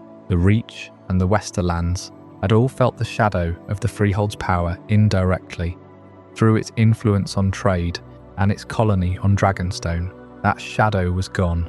The wars between the kingdoms grew bolder, unaware that the old constraints had evaporated entirely. But on Dragonstone, House Targaryen understood the scale of what had happened better than anyone. They had watched the Freehold burn from a safe distance. They possessed the last 3 dragons in the world. For the first time since the shepherds discovered the 14 flames, the Targaryens were not a family within a greater empire. They were the inheritors of everything Valyria had been. Aegon Targaryen, the exile, had listened to the dreams of his daughter Daenys, and her foresight had saved them all. Now his descendants sat in a fortress carved of volcanic stone, holding the blood of dragons and the memory of a fallen world. The world after Valyria was a world of new beginnings built on old ashes. The free cities fought and grew, and defined themselves by the shadow they had escaped. The Dothraki seas swelled with the thunder of hooves. The Ghiscari rebuilt their ancient pyramids. The Narrow Sea became a highway for refugees, merchants and sellswords. And on the island fortress that was the last true outpost of the Freehold, a family of Dragonlords sat in a hall carved of stone and fire. They had Valyrian steel, they had the prophecies of the old world, and they had 3 dragons growing in the shadow of a volcano. They watched the chaos across the water. They waited. A century would pass before they moved, but the foundation for the next age of the known world had already been laid. The free cities began shaping independent identities from the Valyrian foundations left behind. But the question that haunted the rest of the world was far more terrifying. What had happened to the dragons? The doom of Valyria was not merely a disaster for the empire itself. It was a genocidal event for the creatures that had defined the Valyrian freehold of 5,000 years. The doom killed almost all the dragons in the known world. In the skies above the 14 flames, in the caverns beneath the volcanoes, in the chains and pits of the capital city itself, dragons perished. The same cataclysm that consumed the greatest city of men, consumed its greatest weapons and its most powerful symbols. But on a distant island outpost, far to the west, a miracle had occurred. On Dragonstone, the Targaryen dragons survived because they were far from the 14 flames. The Targaryen Lord Aegon had listened to his daughter, Daenys the Dreamer, who saw the doom in a prophetic vision. They had taken their 5 dragons and fled across the Narrow Sea. It was an act of foresight that the other Dragonlord houses ridiculed, but it was an act of foresight that saved the only dragons left in the waking world. For 5,000 years, dragons were the currency of power in Valyria. What was once common among dozens of Dragonlord families becomes a near monopoly. The Targaryens went from being one of 40 Dragonlord houses to being the only house that owned a single dragon. Every egg that had not hatched, every hatchling that had not grown, every mature dragon serving its master, all were turned to ash in the doom. And here is the deepest irony of the age. The weakest surviving house, now holds the rarest weapon in the world. The Targaryens were not the strongest of the Dragonlord families. In Valyria, they were often looked down upon. Their dragons were smaller, their wealth less impressive. They were considered minor nobility, barely ranking among the great powers of the Freehold. But survival does not favour the strongest. It favours those who can foresee the storm. And when the storm came, it was the weakest house that held the rarest weapon in the world. The dragons that had once been mocked as the lesser stock of a great empire were now the most powerful force on the continent. There is another layer to this survival. The Dragonlords of Valyria had bound themselves to their dragons through blood magic. The bond between rider and dragon was not just training, it was a deep and deeply psychic connection. When the dragons in Valyria were consumed by the doom, it is widely believed that the Dragonlords themselves were destroyed by the shock of the bond breaking. The psychic backlash would have been deadly. This explains why no Dragonlord in Valyria survived the cataclysm, while the Targaryens, whose dragons were safe on Dragonstone across the narrow sea, lived on. The bond did not break because the dragons did not burn. The Targaryens kept their dragons, and their dragons kept them whole. This was the reality that settled over Dragonstone in the years after the doom. The Targaryens were alone. They had the power of dragons, but they were the last of their kind. The traditions of Valyria were theirs to keep or abandon. The blood magic that had bound their ancestors to dragons was now a secret held by a single family. The other survivors of Valyria, noble houses like the Velaryons and the Celtigars, could claim heritage, but they could not claim dragons. The monopoly was absolute. And absolute power is a very difficult thing to resist. But the Targaryens did not immediately spread their wings and conquer the world. Instead, they waited. They saw the free cities tear at each other in the chaos of the Century of Blood. They saw the seven kingdoms of Westeros squabble endlessly over petty claims. They understood that their possession of dragons was both a weapon and a target. If they moved too soon, they might face a united world fearful of a new Valyria rising from the east. If they waited, their dragons would grow larger, their numbers would increase, their position would strengthen. And so for 100 years they waited. On the black volcanic island of Dragonstone, the last Dragonlords kept their fires burning. They hatched new dragons from the eggs of the old. Valyrian, the Black Dread, was born in this time. Vargar and Meraxes were not far behind. They married brother to sister to keep the blood of the dragon pure, a tradition that would define their dynasty for centuries. They studied the prophecies of their ancestors, especially the dream of Daenys, which had saved them. They held a power unmatched by any other house in the known world, and they waited for the moment when they would leave their island home and claim the destiny that the doom had given them. The power of the dragon had not died with Valyria. It had simply moved west. It rested in the hands of a single house, a family that the old world had dismissed as weak and eccentric, and it was waiting. The Targaryens were not alone in their survival. Across the narrow sea, on the islands of Driftmark and Claw Isle, other heirs of Old Valyria had also escaped the doom. House Velaryon and House Celtigar also traced their roots to the Lost Empire. They were not Dragonlords of the highest order in the old hierarchy, but they were Valyrian nonetheless. Their blood was pure, their features unmistakable. They carried the same silver hair and violet eyes as the Targaryens. They were heirs to the same history, but there was a great difference between them, a gap that could not be bridged. Unlike the Targaryens, they do not possess the same surviving dragons. The beasts that their ancestors had ridden were consumed by the doom. No eggs survived, no hatchlings grew. The bond was severed. They were Dragonlords in name and heritage, but the living fire had passed them by. They were the memory of power, not power itself. And so together, these families preserve fragments of Valyrian blood, customs, ships and memory. The Velaryons maintain their fleet in the old style, their hulls gleaming with Valyrian design. They keep the language alive in their halls. The Celtigars keep the ancient rituals. The the blood magic, the quiet faith of the old world. They are the caretakers of a vanished civilization. But only the Targaryens can claim the living fire that once made the Freehold supreme. The dragons are the defining symbol of Valyrian dominance. Without them, a house is simply a house of old blood. With them, a house can shape the world. The Targaryen dragons on Dragonstone were the only surviving bridge to the power of the Freehold. The Velaryons and Celtigars could trade, could sail, could remember, but they could not burn. This division shaped the heirs of the lost empire.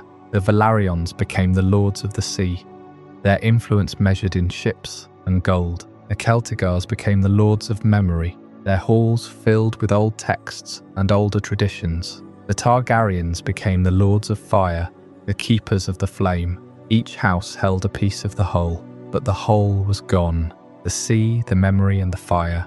These were the fragments that survived the doom. And from these fragments, the world would be rebuilt. Dragonstone became more than a refuge. It became a watchtower over the narrow sea, a black volcanic fortress where the last Dragonlords of Valyria waited and endured. For generations, the Targaryens remained apart from the struggles of Westeros. The great kingdoms of the continent fought their own wars. Kings rose and fell. Borders shifted. None of them understood that a remnant of the old world was watching from the smoking mountain. Then came Aegon Targaryen. Aegon was not the first Dragonlord to dream of conquest. Valyria had built its empire through conquest for centuries, but he was the first to turn his gaze westward after the doom. At his side stood his sister wives, Visenya and Rhaenys, and with them came the three dragons that would change the fate of Westeros forever. Valerian the Black Dread, Vargar and Meraxes were not merely weapons. They were living echoes of the Freehold at its height. Their wings carried the terror of a civilization that had once ruled half the known world. The Seven Kingdoms had armies, castles, and crowns. They had proud kings who believed their walls could protect them. Yet stone could not stand forever against dragonfire. Steel could not reach a creature soaring above the battlefield. Aegon did not need to defeat every lord in single combat. He needed only to prove that the old rules no longer applied. At Harrenhal, King Harren the Black trusted in the greatest castle ever built in Westeros. Its towers were immense, its walls thick, and its gates strong enough to endure a siege. But Balerion turned that confidence into ruin. Dragonfire melted stone, shattered towers, and left Harrenhal twisted and blackened. The castle survived, but its builders did not. From that day onward, every lord in Westeros understood the lesson. A dragon could do what no army could accomplish. On the field of fire, the strength of two great kings was broken in a single terrible day. The hosts of the Reach and the Westerlands gathered in numbers beyond anything Aegon could match on the ground. But numbers meant little beneath the shadow of three dragons. Men burned in armor, horses fled in terror, banners disappeared beneath smoke and flame. The old kingdoms did not vanish because their people lacked courage. They vanished because courage alone could not defeat fire from the sky. Not every ruler bent the knee at once. Some resisted, some negotiated, some chose death rather than submission. Yet the result was the same. Aegon forged a new realm from the wreckage of the old ones. He took the swords of defeated enemies and made the Iron Throne. He built his court where the Blackwater rush met the sea. The place was not ancient, beautiful, or grand. It was practical. It was central. It was new, just like the kingdom he intended to create. And behind the new crown stood the old blood. The Velaryons supplied ships, sailors, wealth, and the knowledge of the sea. Their fleet helped bind the islands and coasts to Aegon's growing power. The Celtigars stood among the early allies of the Dragonlords, their ancient heritage tying them to the same lost homeland. Together, these houses formed the surviving Valyrian presence in Westeros. But even as they gained influence, the difference remained clear. The Velaryons could command waves. The Celtigars could guard their secrets. The Targaryens alone could command dragons. That power made them kings. It also made them prisoners of their own legacy. For the Targaryens, Dragons were never simply beasts to be used and forgotten. They were tied to blood, to identity, and to the memory of Valyria. They represented the reason the family had survived. When countless greater houses had perished, every dragon was proof that the doom had not erased everything. Every egg was a promise that the fire might continue, but a promise is not the same as certainty. The dragons would grow smaller, their numbers would decline. Civil war would turn their greatest strength against itself. The same creatures that created the Targaryen dynasty would one day help tear it apart. And when the last dragons died, the family would discover what House Velaryon and House Celtiga had known since the Doom. Old blood can preserve a name, a claim, and a memory. But without living fire, even the mightiest dynasty can become only another house with stories of what it once was. A century after the Doom, Aegon Targaryen looked west from Dragonstone toward Westeros. The other houses of Valyrian descent had survived the cataclysm, but they had not carried the dragons into the New Age. That power, that ember of the 14 flames, belonged entirely to House Targaryen. With his sisters Visenya and Rhaenys, he rode dragons descended from the lost world of Valyria.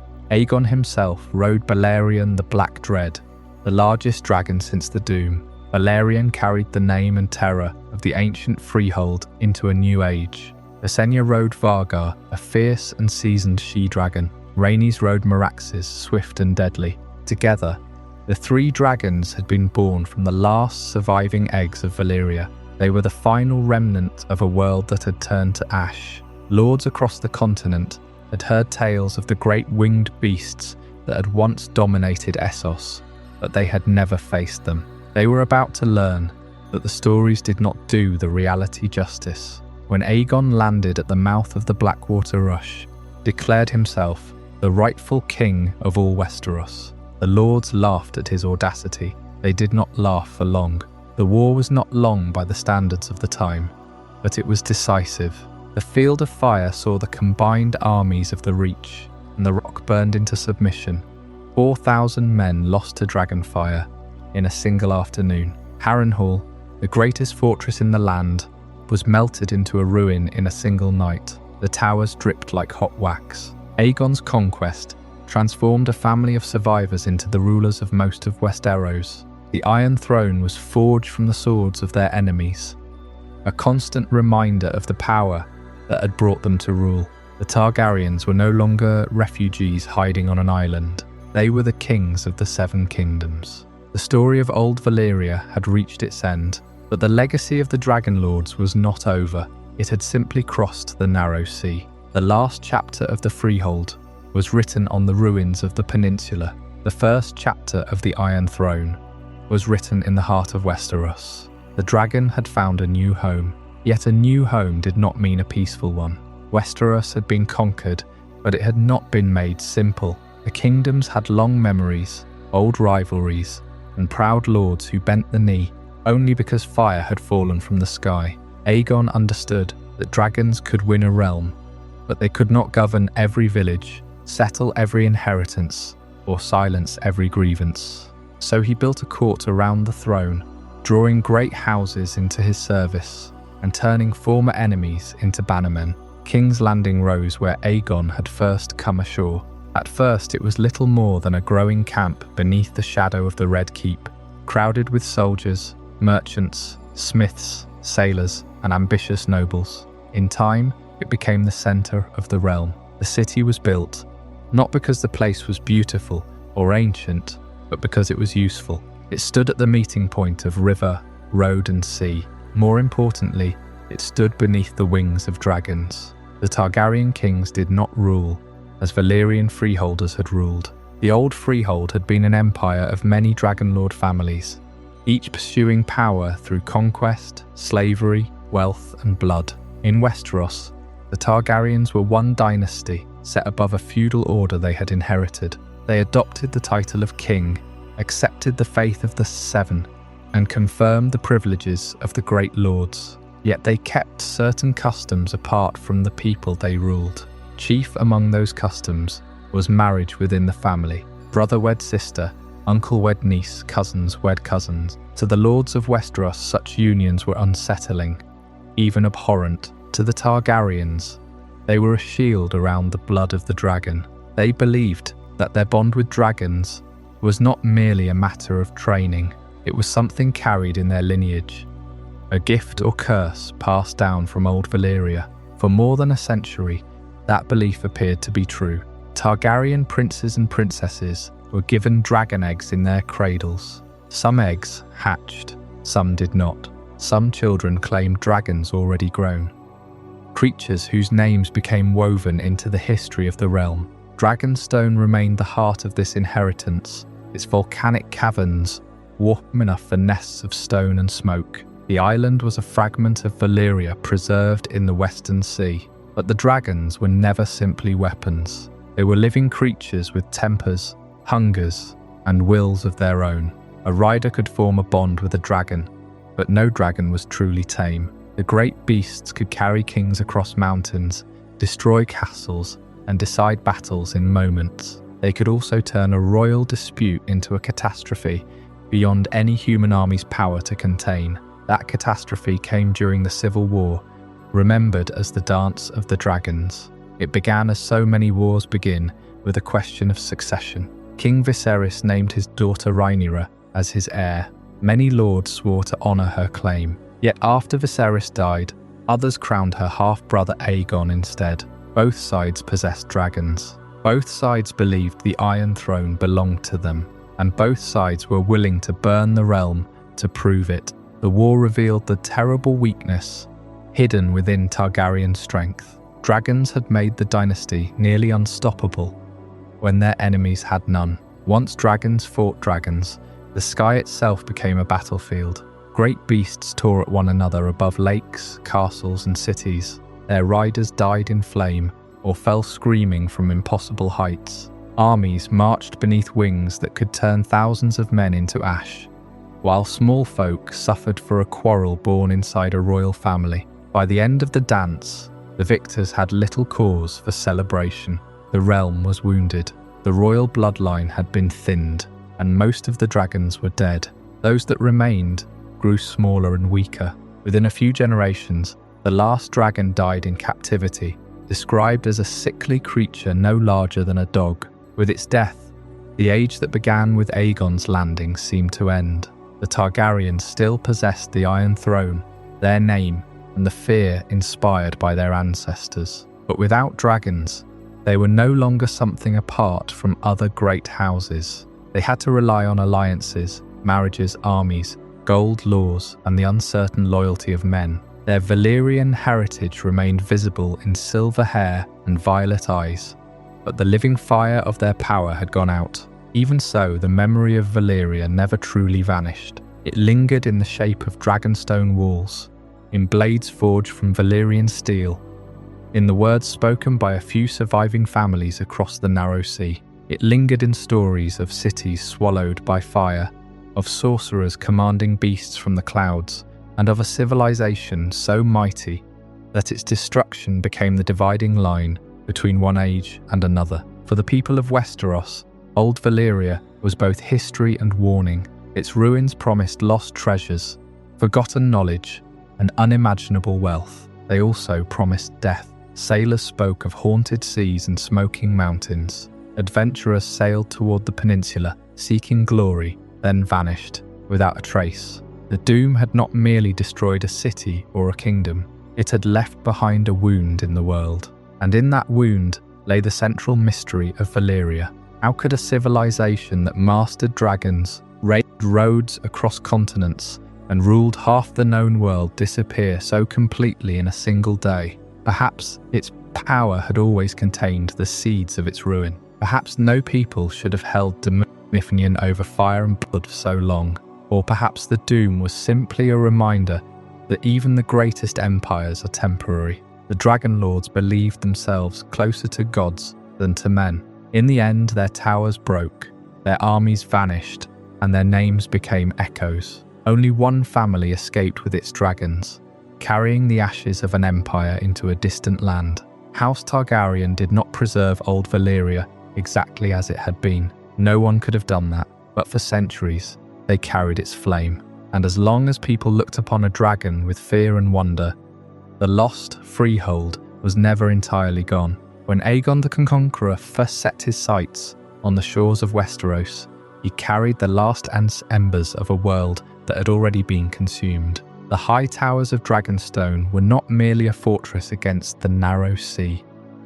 They were the surviving outpost of an empire that had ruled half a world for 5,000 years. Every Targaryen crown, dragon prophecy and civil war begins with the vanished world of Old Valyria. The conquest of the Seven Kingdoms was not a beginning. It was a continuation shaped by a single, devastating ending. Aegon did not invent Dragonlords. He was the heir to a tradition that stretched back to humble shepherds discovering fire in the 14 flames. Every piece of Targaryen identity, their silver hair, their purple eyes, their ritualistic marriages, their faith in the exceptional power of their bloodline, was imported directly from the Freehold. They were the remnants of a society that had perfected the art of absolute dominion and paid for it with complete extinction. In the century following the doom, the Targaryens clung fiercely to everything they could preserve. On Dragonstone, surrounded by the narrow sea and the ghosts of their kin, they safeguarded what remained of their ancient culture. The language of the Freehold was taught to every child of the blood. High Valyrian survives as a language of scholars, priests, nobles, and inherited prestige. In the courts of Westeros, it became the tongue of learning and the sacred words of the faith of the Seven. But it was a borrowed prestige, a relic. The living empire that had once given the language, its breath was gone, replaced by the permanent silence of the smoking sea. Yet the legacy of the Freehold is not confined to dusty scrolls and spoken prayers. It is scattered across the continents in treasured artifacts and whispered warnings. Valyrian steel, ruined cities, dragon dreams, and forbidden magic remain fragments of an unreachable past. A single Valyrian steel sword, passed down through a great house for generations, is an heirloom beyond price. The Targaryens themselves brought Blackfire and Darksister to Westeros, blades forged in the fires of Valyria, wielded by conquerors and kings. The maps of Essos are dotted with the dead names of Valyrian colonies, Oros, Tyria, Mantaris, slowly being reclaimed by jungle and ash. And in the blood of the Dragonlords, the dreams persist. Prophecies of doom and glory, echoes from a time when sorcery was a tool of empire. Daenys the Dreamer saw the doom 100 years before it came. That same prophetic power would haunt her descendants, from the reigns of kings to the whispers of civil war. Deep in the east, the ruins of the capital remain unmapped. The smoking sea is studded with the remnants of an architectural nightmare. No ship returns from the heart of the ruin, but the influence of that forbidden magic seeped into everything. The doom itself is suspected by many maesters to be the result of the sorcerous tampering of the Valyrian mages, a final catastrophic error in a long history of warping the natural world. The very stones of the Freehold are said to cling to life with a jealous hunger. What was Old Valyria? It was a civilization that perfected the art of absolute dominion. It bent the entire known world to its will through a combination of dragonfire, blood magic, and unwavering ambition. And so it serves as the deepest root of the Targaryen story. Old Valyria endures as both a promise and a warning. Power can make a people feel immortal, but fire remembers how to destroy its masters. The Targaryens inherited the promise. They believed themselves above the laws of gods and men. They carried the Freehold's sheer audacity into Westeros, forging a single kingdom from 7. But the doom stands as the ever-present warning. The shadow that never quite leaves the throne room. The Targaryens were never fully free of Valyria. They tried to build a new world, but they brought the old one with them. They built the Red Keep with dragonfire and set their dragons loose upon their enemies. They practiced intermarriage to keep the blood of the Freehold pure, a tradition that would sow division for generations. They hoarded dragon eggs and read the prophecies carved into ancient stone. The civil wars that rent the dynasty, the dance of the dragons, was a family feud between the heirs of a single, shattered empire. The doom of Valyria is the unspoken prelude to every scene played out in the Red Keep. It is the reason the Targaryens were never truly of Westeros. They were the last lords of a dead world, claiming a new one for themselves. The weight of that history is something no crown can alleviate. The Targaryen dynasty was a consequence of a catastrophe, and that catastrophe, the Doom, remains the most defining event the world has ever known. Its ashfall settled over the entire known world, and centuries later, the House of the Dragon could still feel its heat. That heat, the memory of the 14 flames, is the real power behind the Iron Throne. Every Targaryen who sat upon it was, in a very real sense, sitting on the ashes of Valyria. The Empire is gone. The language is learned from books. The magic is fading. But the dynasty built upon those ashes was never given a choice. They were Valyrian first and last, and in the end, the same fire that elevated them demanded the same price.